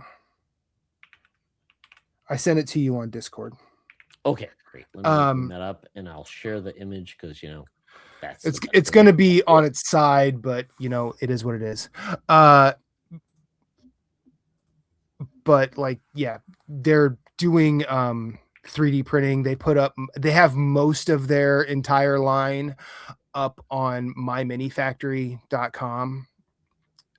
And that's where you can go get STLs, 3D print stuff. And it's most of the actual, you buy them team specific. So is that a $50 price point? I see, Matt. The price tag was 50, but okay. I got it for 25. Nice. So nice. because eBay. Perfect. Love that. Guys, find ways to make your hobby affordable. Yes. There are plenty of them out there. But yeah, they're doing 3D printables, so it's basically easier than it ever has been to get access to the game. Because playing when they were still doing just the physical ones, a lot of them were out of stock all the goddamn time. It was annoying. Todd, your collectible merch. Yes. So I'm just pasting my stuff in because I have a few stories along the way with this, so I'm not going to take too long. But I think the one that makes the most sense is talking about this one. So, baking up love. I mean, like, what are you talking about, Todd? So, one of my first loves is the Minnesota Vikings. One of the reasons why is because my dad is from Minnesota. My dad passed away in 2007. He went to Bemidji State University with a guy named Larry Nelson, also known as Cowboy. He was an athletic trainer for the Minnesota Vikings when they first started to play, and they had their training camp at Bemidji State University. So my dad, when he moved to Michigan, turned me into a Vikings fan. And he always talked about certain teams and certain players. And Alan Page is one of those players, I think, that is a transformative person in the way of not only being an amazing athlete, but an amazing person. He is part of the Purple People Eaters. Yeah. He left the NFL as an amazing athlete. He became a Supreme Court justice for Minnesota. Amazing person. Yeah. He then had amazing kids. He stayed in Minnesota, and he helped his daughter, who is an elementary school teacher, write books with her father. And one of the books is Baking Up Love. I did not know I was going to get to meet the man and get a autograph and also talk to him at an event this fall where my wife was there as well as a featured author. And he is an older man in the twilight of his life, but you see his passion for his daughter, his family, and these stories about him connecting with his kids with baking. Alan Page is a treasure, and I wish we had more stories about athletes doing more than just making money, but also making a difference. So Alan Page is a national treasure. Yeah. And I got to talk to him, got to mention like, hey, my story and the fact that he remembered my father's friend Cowboy, who was for me, it was like an uncle to me, and he autographed the book. We got an experience this fall in Red Wing, Minnesota. It was amazing, and this really touched my heart. I've got his autograph. I've got this book and it was I didn't expect it because I didn't know he was going to be there. So it Yeah, was a that's once in a wild. lifetime experiences. Yeah. So they say don't meet your heroes, but when I met him. I mean, it was just transformative. He Oh, loves sure. his daughter so much, and he supports her. He's there, showing up, and his daughter is amazing. She's an amazing teacher, supporting Minnesota schools. So Ellen Page, I salute you, man. You are a You're real awesome. one, sir. Oh, absolutely. I love that. You know, athletes are often just horrible Dicks. people, but in this case, man, it's amazing. I want more athletes to be like this. Yeah. So yeah, that was great. I love that, which then leads me to more things that I hope are a little bit more fun, and that is the Simpsons are kind of having a renaissance of like the things Yeah. I loved as a young person that became reality, and that is they made a talking Krusty doll from the Treehouse of Terror. Target had it. You pull his string, he makes the sounds. I like to play And with it was you. $15, Matt, this Black Friday. I bought it. As you should, sir. As I should. As you should. I You have earned it. Yes. So much fun, kind of cool. There's also the Mo phone, like from Mo, the phone from Mo's Tavern as well, which I'm like, should I get that too? Well, if it's cheap or super cheap, I'll get it. But you know what? Yeah, I think I'm okay. Yeah, like what are you doing with the phone? Like, what are you Exactly. doing? I'm like, I guess I could just sit there and like prank people. I also have this, Matt. Do you have a landline at your house that you could use? Well, no, I have this like Triumph, the insult comic dog. like listen to this. I've got news for you. You suck. My wife got me this. I mean, what do I do with this thing? I got it. Yeah, it's Triumph, the insult comic dog in a Tamagotchi. It looks like exactly. It's kind of like what was the one the one comic that would always carry a little Leslie Nielsen. He'd always when he would do interviews, he'd bring a little fart machine when he interview. Like this is me, Matt. Yeah. When I'm 85 years old, I'm gonna bring this and like have Triumph the insult comic dog do this. That's what I'm gonna do. So it's my thing, Matt. So that's what I'm gonna do. Logan's kids are gonna love you. Oh, absolutely. I said, you know what, kid? I don't care if you have kids, you adopt kids, whatever. Please have grandchildren so I can like be dumb. Because I want to do that. I want to dote. Yeah. So then I talk about like something fun. I did a comic book project, Matt. So I bought this, and this is like the end project. I'm like, let's see, I need to get the one. So this is kind of like the end game, is basically to get this cool cabinet and put a huge comic book image on my comic book collection. This is a huge magnet, Matt. This is like 3 feet wide by 5 feet wide. Yeah. It's a giant cabinet. Like $35 for it. So you can do this. If you have anything else you want in a big magnet for super cheap and the graphics look great. So I got this because I wanted to put my comic books in a way that was easier to navigate. So let me get the other image because this is the end game. I'm going to cut out the pieces so I can open these up separately and still keep the integrity of the image. But what the cool part is, let's see if I got it here. So let me see. Oh, wow. You're seeing, let's see. I can get this. Oh, here it is. Maybe I can do this. I'm going to copy this. And this is like how the sausage is made, which is great, which I think people love. You know, like, how do you do this? Oh, I put it in Google Docs and I do this. So I've got your image there. I'm going to do this. Boom. Do that. So this is what it looks like. So basically it's a Han cabinet, which is like, I had to find a group that says, how do you like do this? Like, oh, it's the comic book cabinet guys. Like, oh God. So I'm going down there. There are guys. There's groups. So you can see that like, there's like this thing and this one opens up differently. So that's really ultimately cool. This is covering that. So this is going to be cut so I can open up all the drawers, and I have magnets that I can actually pull to open it up. It's weird. It's fun. It's that's cool. awesome. I like that a lot, actually. And then the rationale behind this cover is I love Art Adams, who's the artist, and there was a run on Fantastic Four where both Ghost Rider, Spider-Man, Wolverine, and Hulk. I'm looking at this. I'm like, that's not the Fantastic Four. Absolutely. This is like the weirdest run. I loved it. Art Adams is one of my favorite artists. I just love how he does the characters. And I'm like, can I make this comic cover like super huge and do this? Yes, you can for $30 on like this weird trucker website with like magnet things. I'm like, So Matt, if you want like a huge magnet you put on your car I'm just with picturing whatever, like a GeoCities page. oh yeah. So Matt, if you want like a guild ball, like your life to be guild ball and like have it on your car, you can do this with guild with this group for like less than $50. I know you're tempted now, so I I will mean, leave it there. So I will leave it. I have to get the teams and then require a place to put them. So it's a project now. Well, exactly. You can put this anything where even your fridge, if you like your refrigerator, you could do this with your. If I put that on if I put something like that about Guild Ball on our fridge, How about a beverage fridge? I'm getting divorced. Start small. Start small. Build up. Right. Yeah.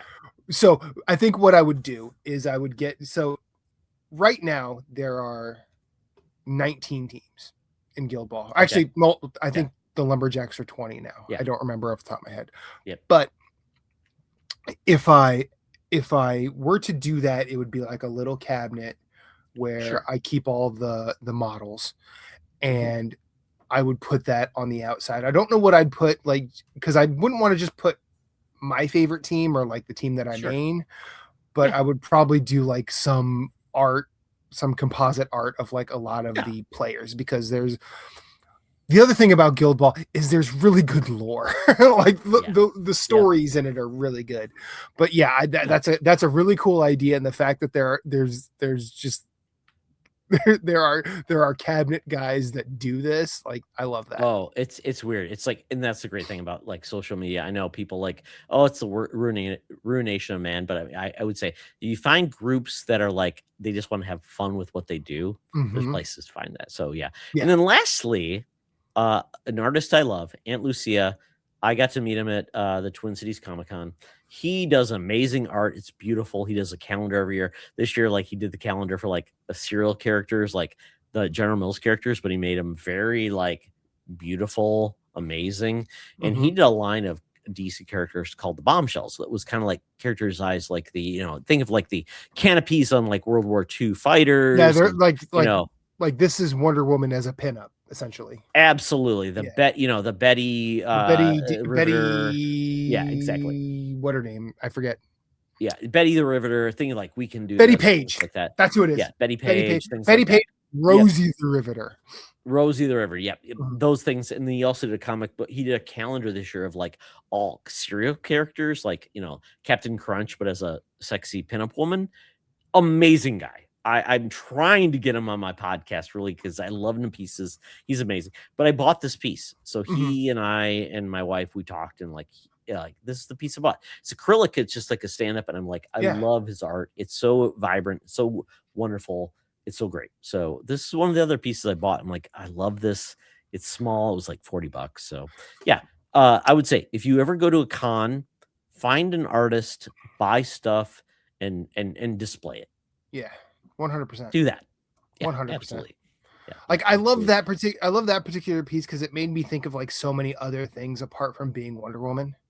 Like you think about like all the pinup art from 40s, 50s. You think of Rosie the Riveter, but like it made me think of like the Fallout series in a weird way. Oh, absolutely. That aesthetic. But I'm also looking at retro future. Yeah. And I'm also looking at this particular art, and I'm like, this is brimming with like character and there's a certain like almost life to it that the Fallout characters just do not have. That's a hard thing to pull off, if we're being honest. So I was just looking, I'm like, oh, that calendar is actually hanging up on my wall.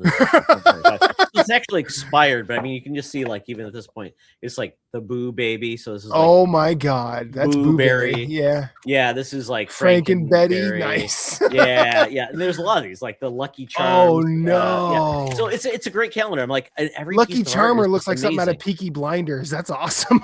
Exactly. It's like, there's a great. I mean, there's just more here. I mean, Trixie, like Trix. That's awesome. I mean, this is an amazing calendar. He does this every year. There's the Yummy Mummy. Yum Mummy. My company no longer makes, and obviously, folks, I work for General Mills, so the Monster cereals are my cup of tea. Mhm. So we got this the Fruit Brute. We've got this one. This is like I Tony do Tiger, love the Monster obviously. cereals. Yeah. I wish Yummy Mummy still existed. It was good. Yeah, Honeybee, and we've got nice. honey, the Honey Nut Cheerios with Buzz Bee.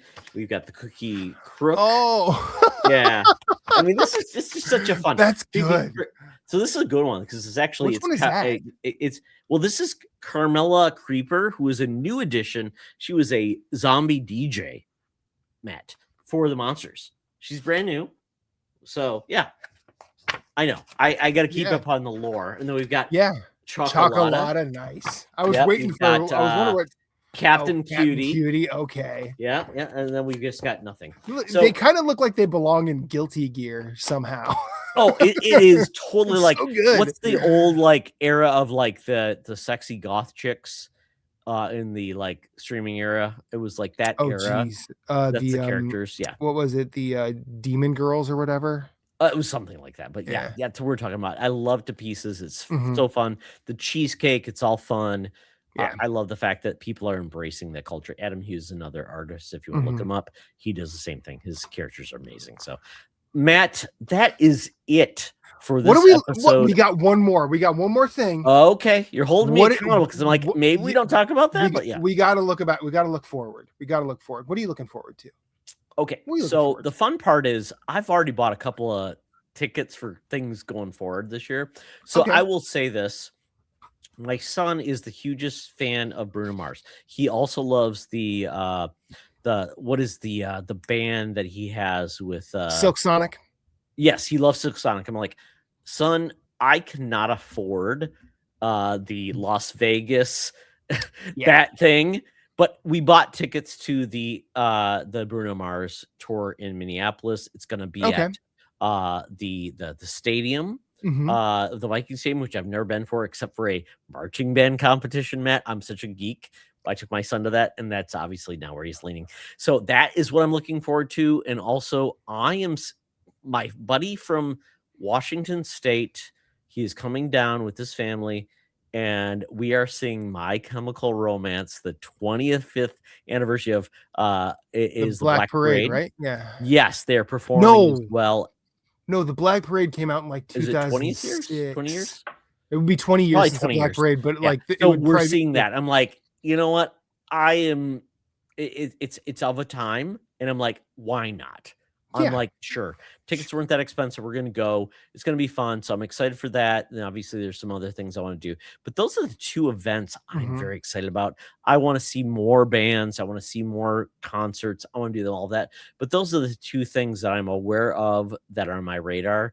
And I'm a planner. So I always look ahead, like who's going to be there, who's coming, but that is right. And the biggest news though, is in my community, we have from my house 20 miles away or 10 miles away, we have an amusement park called Valley Fair. Very cool. We have a cool casino, and we also have a racehorse track, but they're finally building a decent outside music auditorium outside and we're going to get amazing artists still going for it. So that's one thing I've been frustrated because I come from Michigan. We had a lot of outdoor auditoriums. We're finally getting some in Minnesota, not that far from where I live. I'm so excited. Nice. Not for the bands this year, but the bands I'll get to see in the future. Yeah. Yeah. What about you? So honestly, I'm looking forward to getting better at Guild Ball. I'm sorry I keep bringing that up. No, man, that's awesome for you to have that passion. But I'm also looking forward to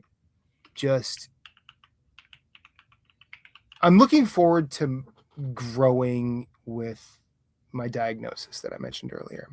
Yeah. I'm looking forward to living with that in a way where I can say like, okay, I am of a normal sleep cycle. I am of a normal level. Getting back to normal is probably the best way to say it, right? Yeah, and like I've really started to feel that in the past 2 weeks. Like I started to be like, oh wait a minute, like I had because the other night I was at work.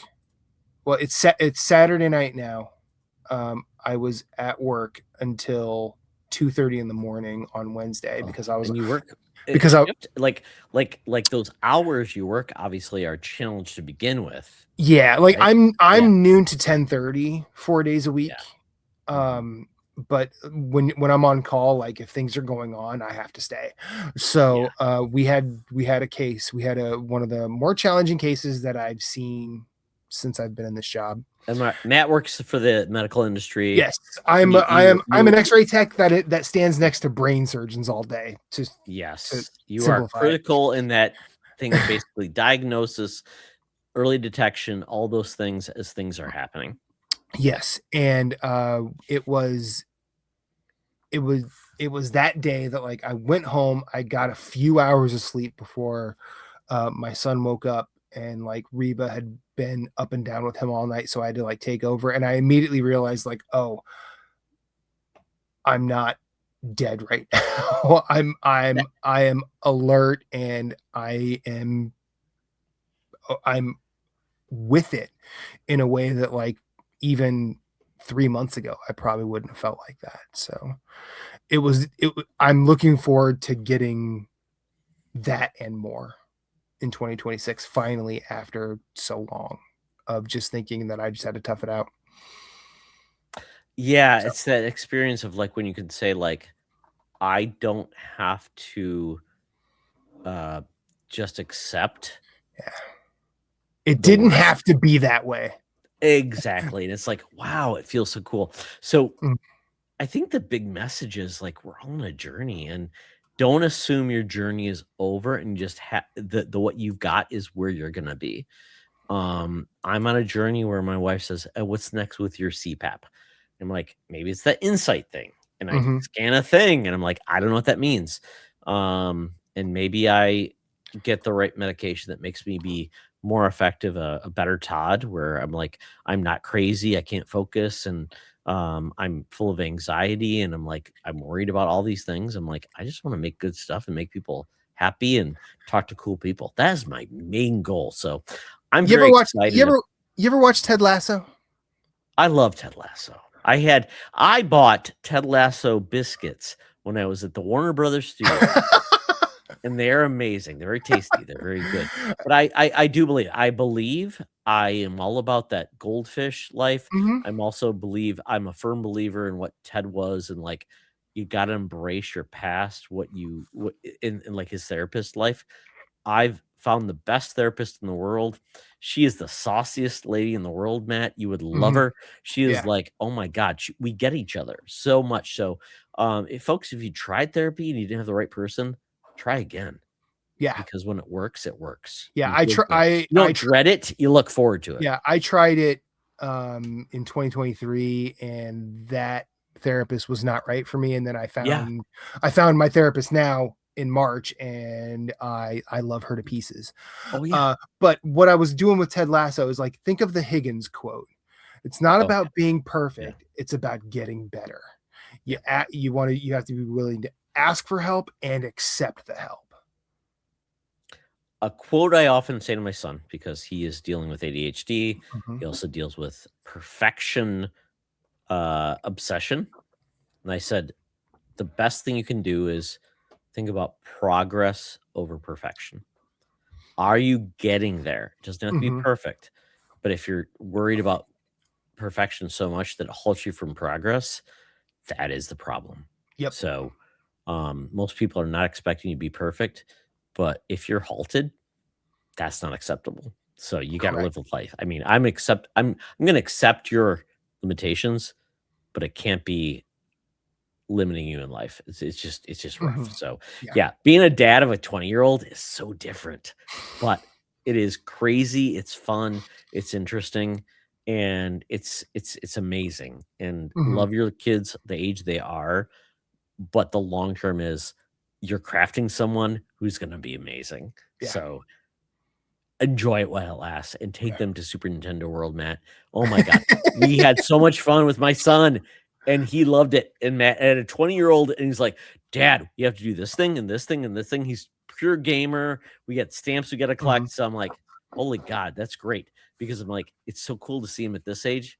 And yeah, some people are like, you got to do this when you're young. I'm like, sometimes you don't do things when they're young. You wait till they're like the coolest person in the world, and they're gonna have just an awesome time. Because they're gonna be old. They're not always gonna be young. They're gonna be old. They're gonna be cool. They're gonna have cool discussions with you, and they're gonna make you pissed off. They're gonna make you like, oh, and they're gonna frustrate you. They're gonna challenge you. Yeah, but they're also gonna show you the coolest thing in the world, man. They're gonna be like, I never would have discovered this, and thank you so much for doing that. Exactly. Yeah. And you know, we came together through gaming and all of that. Oh yeah. And when I started, you know, telling people that I was going to be a dad, they're like, well, that immediate, like, well, how are you going to raise them on games? And I said, you know what? I'm not. No, let them find their path. I'm going to, if don't be like, they have to do this. No, let them find I will continue to play video games. If they want to play with me, I will. Yes. I will find ways to do that. Well, you're a big music guy. What are you going to introduce them to? I'm going to, like, whatever he wants to play. Like, my son comes to my record shelf and he just pulls stuff off. And I'm like, you want me to play that? He's like, yeah. I go, okay. Now, his attention span isn't really there. So, like, once I've gotten a record on the player, he's got like 3 more off the shelf and he wants to hear all of them. But, you know, it's a process. He's growing. He'll figure it out. And I will support him wherever he goes. That's my job. Absolutely. I always say this. Like, my dad had certain things that he imprinted upon me, his taste, his interests, but he didn't make me want to be a junior Tony Oxtra. And that's how we should view it. Yeah. He liked Westerns. He liked hunting. He liked golfing. He liked all these things. He liked smoking and drinking bad beer. Sure. But he didn't say I had to like the same things. We got to let our kids find their own place.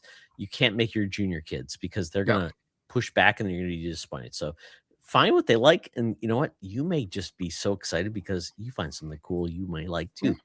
So, man, we are getting deep in the weeds of just all these cool things, Matt. And I'm so happy to have you as a friend. Same. Someone we just met out of the blue and we forged this friendship. We met on Facebook in Podcast Beyond's group like 12 years ago, Todd. And I'm sure I pissed people off. Like, I'm the worst person in the world. No, well, so like that's what it was. Like we were a small group at the time. We were younger and dumber then. We were embracing like bad takes and just having a good time. And you know what? Maybe we can get beyond that because you know what? As someone said, our digital life lives longer than we expect. So you know what? If we can actually meet in person, our digital life is probably different than our real life. Yeah. And you know what I will say, as someone who has met you in person, Todd, the digital and the physical aren't very different. And that is the most beautiful thing about you. I'm guessing though I'm shorter than you expected, or maybe I'm taller. I don't know.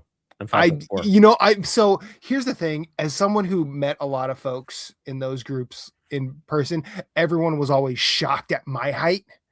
Yes, they're like, "Oh my God, you're," and frankly, I honestly never thought about it. To be honest with you, I didn't think about it until you said it that time at that bar that we were supposed to play games at, but didn't because we didn't play any games. The best like pinball arcade, whatever bar, and we didn't touch them at all. We just had the best conversation. We had with your sister, her friend. Oh my God. Yeah, that's what I crave. We just sat for 3 hours chilling. It was great. Yeah. So yeah. Thank you for being you, Todd. Oh my God. It's kind of crazy. Life that you have and where you're going to lead and the people you meet. It's just so great. So, and that's why I do this to this day. It's like I say, why do I do this? Because the people I meet may be the best people I meet in my future, and they may be the best friends I make as an adult. So, thank you, Matt, for making this my best year ever. The show could not happen with awesome people to talk about the stuff we love. So once again, thank you so much. So before we close this marathon of podcasting fun, this giant bomb levels melange of things we love, because this is the one I'm like, Matt's the guy I'm going to talk about this stuff with. And we were supposed to have a host. We were supposed to have a co-host John Wall, who couldn't join us, and I don't even know what we'd have done, but John would have been along and had a great time too. But we may not have talked about the same things. But You would have I been think like, maybe "Are you guys still going?" exactly. Where it's a marathon, it's almost midnight. It's a Saturday night. Yeah. It's all right for fighting. And the sad part is, it's an hour later for Matt. So Matt's like, I don't even sleep well, Ox. What are you doing to me? So here's the thing. Now you do, though. Hopefully, we are about to embark on Snowpocalypse 2026 in Philly. oh, thank you. And- You're welcome. We were giving it to you. Yeah. apparently. Now, so growing up in the Midwest, like I know how to deal with large amounts of snow. Yeah. And usually when they start talking about Snowpocalypse, I shrug it off because they're talking about 6 inches. Yeah. And this they're talking like 8 to 12. So I know what I need to do to deal with that. So it's going to start around 2. I'm probably going to stay up a few hours just to see if it actually starts and how fast it Sure. starts. So I know like what kind of if I need to start shoveling early, because you start shoveling early, it's easier on your back. Oh yeah, you need to make progress. You can't just Yeah. wait till it's done. Yeah, Well, don't wait maybe you can, till it but stops. it's a gamble because you could try, but it doesn't always work on your benefit. Yeah, like it's not one of those things like there's no like I could definitely shovel and then it'll look like in the morning Yeah. that I was never even out there. But I also know that like after the snow stops, it's supposed to like freezing rain and sleet, and that becomes an even bigger issue. Mhm. So I am just going to be I'm going to do right by my family here and prep the outside accordingly, because I also have to go into work on Monday because I work in healthcare and sickness doesn't care about the weather. No, So- when I was into work, and I'm sharing Minnesota, the last 2 days, they have been the coldest I've ever seen in Minnesota. -21. I mean, that's not wind chill, folks. That's like the real weather right now. That's the pure uncut weather. Yeah, it's kind of crazy because we don't get a lot of snow. Sometimes we do because we don't have a lot of like bodies of water near us. We have a lot of we have 10,000 lakes that are not that big. Mhm. But we do get a lot of cold, and it drives you out. It gets, you die dehydration. Yeah. And I feel bad for my pets because my dog, I hope he pooped. I hope he did his business. Mhm. Cold. But man, oh God, I have electric vehicle. My range is shorter than I expected. It's Yeah. crazy. But man, and considering what we got going on in Minneapolis right now, the protesters that are out there, I give it so much love. The fact that they're out there, -20, Yeah. telling people, please treat us like humans. Treat us like people. God. Exactly. So yeah. I don't want to get into like the politics, but man, we want the world to be a better place. That's why I want to do this show. Tell people that it'll be a better place. We're gonna have good experiences, and that's why I do this show. So let me get rid of this nonsense of weather that's just horrible. I also, Matt, just one last thing. I spent the last 3 hours changing my cell phone carrier at a Costco. Oh, 3 geez. hours. Oh my God. I thought I was going to purgatory in hell. Oh, It worked God. out. But man, I felt so bad for the dude that was doing this. He made so many mistakes, but I'm like, I'm here for you, bro. I'm Yeah. not going to give you hell. He's a young No. guy. He's 21 years old. I'm like, you Yeah. know what? I wanna Life give you hasn't begun for permission. you, bud. It's fine. You don't need me ruining this. That's how we do. That's how Yeah. we make people triumph over issues, and it worked well. So I will be an AT&T member on probably Wednesday. So that is it. So Matt, wow. I'm going to stop us before we get to 3 hours. Yeah. Matt, where can people find you and your wisdom and your awesomeness around the world? You can find me on BlueSky at infinite-rewind. They don't do underscores there, so that's the only other Yeah, place. it's weird. Otherwise, like Maybe some dots. yeah, like I have Instagram, but I don't really post there unless I'm like reposting reels. But that's infinite_rewind. And then if you ever want to play a game, I'm usually playing Helldivers. So or Guild Ball. Ask me about Guild Ball. I'll tell you about Guild Ball. So Matt, I think if you tell people though that they may find you, but you're going to be lame as it ever was. Yep. That's the problem. So you just have to tell people, hey, yeah, you got a guy with a mustache. Yeah, So, there you go. that's from the Beastie Boys Sabotage Yes. video. It's Nathan Absolutely, Windez yeah. Co-Cheese. Rest in peace, MCA. We miss you. Oh god, yeah, Um, I love those. Yeah. yeah. So that's the problem with socials. Like, are you the right guy? Are you the person? Is that the right thing? Yeah. If you're asking that with regard to me, it's probably correct. Okay, yeah. Because Like, you're an interesting guy, Matt. I would say you're a Gundam guy. You're all into these weird things. So and yeah. My interest goes some places, and my wife is sometimes unsure what to do with me. Oh That god, don't even ask me about like I my applaud her anime patience. background, my all these things. I'm like, why do I like this? Why do I watch so many videos about people that are cleaning things like horse hooves, cow hooves? Yeah, we live in a weird life. We go down rabbit holes, and we are just better for it. I would when think. my wife asks me that, I just say it's better than Big Bang Theory, and that makes her angry. Oh god, that yeah, no, it's better than a lot of things. But you know what? We're doing the right thing. Yeah. We're supporting each other, and we're all good dudes. So, Mhm. we're not husband. What is it? Wife guys? That's the weirdest. Oh, thing. I'm a total wife guy. I'm a total wife Well, guy. but not that type of wife guy. I would say wife guy where it's like you do that, but you're also a horrible person. But you try to say that because I like my wife, I'm a good guy. No, No. wife Yeah, guy no. is like a horrible term now, Matt. Yeah, Just, it's been we're good co-opted by shitty husbands people. to our Yeah. wives. Mhm. Let's put it this way. Yeah, we don't disguise our badness by saying we like our wives. No. Oh God, no. Yeah, no, absolutely not. No. My shortcomings are mine alone, and Yes. I'm trying. Yeah. Our wives stay with us despite our weirdness, and that's what's great. And the same thing Despite with their them. better judgment, They are oddity. They're odd too, but you know what? They have their quirks too. Oh, Women yeah. are weird and odd Oh, and yeah. have the same things. Like, you know what, guys? It's somehow on us. We're not the worst. No. The women we marry are also odd. So Yeah. we are, as Rocky once said, Matt. And this brings us back to Rocky. I got gaps. You got gaps. Together we fill gaps. So with that, Matt, we are just going around. Where can people find you around the web? Okay, apart from the socials, you can find me hosting a podcast called Freereeling It. It's about movies. My buddy Jesse and I, we pick a movie, we watch a movie, we talk about a movie, and I am told by Jesse that we are recording Halloween 3 Season of the Witch a week from today. So Perfect timing. I think of like Halloween and we were gonna record it around Halloween, and then everything happened. It's been busy for both of us, and that's us. And we're not here for. It sounds too much like a Steely Dan album, though. I know, right? Sorry, Matt. I can't.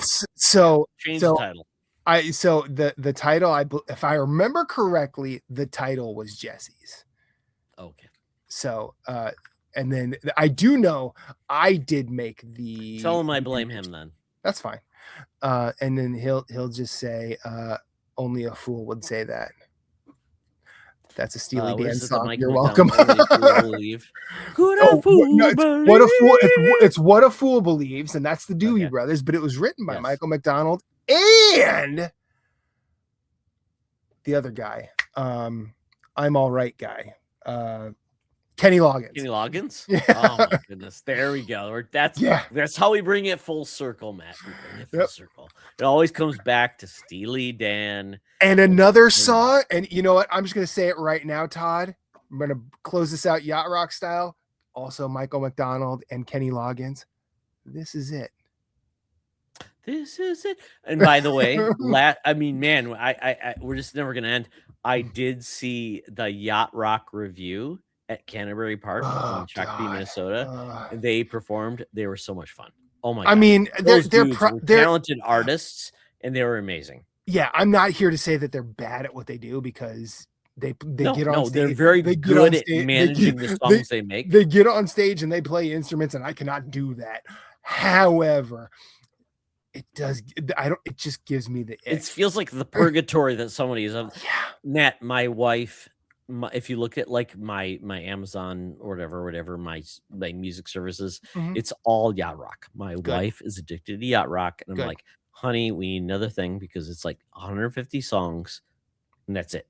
Yeah. And they keep coming back. Yeah. So there we go. So with yacht rock being there, thank you, Matt, for joining us. And I would say check out all the stuff. Matt is a man of all seasons. He knows all about a lot, and he knows a lot about a few. Mhm. So there you go. So check it out if you have any questions. It's been a pleasure. I love this. This is amazing. 2025 was definitely made better because I got to talk to Matt. So with that, you can check out me on a few things because I do some things. Todd Oxtra or T Oxtra on the socials with that, but I prefer you check out the Fandom Foundry. That's what I did mainly in 2025 is I shifted to a new focus on making things better and focusing on the podcast, the people I love. And it's been great. And check out the Fandom Foundry on our socials, the Fandom Foundry on Instagram and BlueSky. Check out our Discord. Check out our YouTube channel. Check out our podcast. Please listen and review those. That we great. That I love that. And then subscribe, like, and then also check out our website and subscribe. I think I hit everything. Maybe. Yeah. I don't know. We're I have delirious. so It's many fine. things. Yeah. Yeah. If you want to get like merch, we're going to do more in that, but we have a threadless store on our website. So with that, I want to say thank you all for those who joined us on this amazing journey. This is like the Odyssey. I don't know if Christopher Nolan has made is going to make the Odyssey this long, but if he does, Oh, he I hope definitely as is. entertaining as this. But we don't have Matt. We don't have Matt doing this show, but we do have myself. Oh, we do have a Matt. Not that Matt. We have this Different Matt. and this Todd, and we're also on a journey. It's been an odyssey, and we've been making some wonderful content. So thank you, everybody. Matt, as always, I hope this has been a great year. And you know what? If this wasn't your best week, make next week your best week ever. Good night, everybody. Night.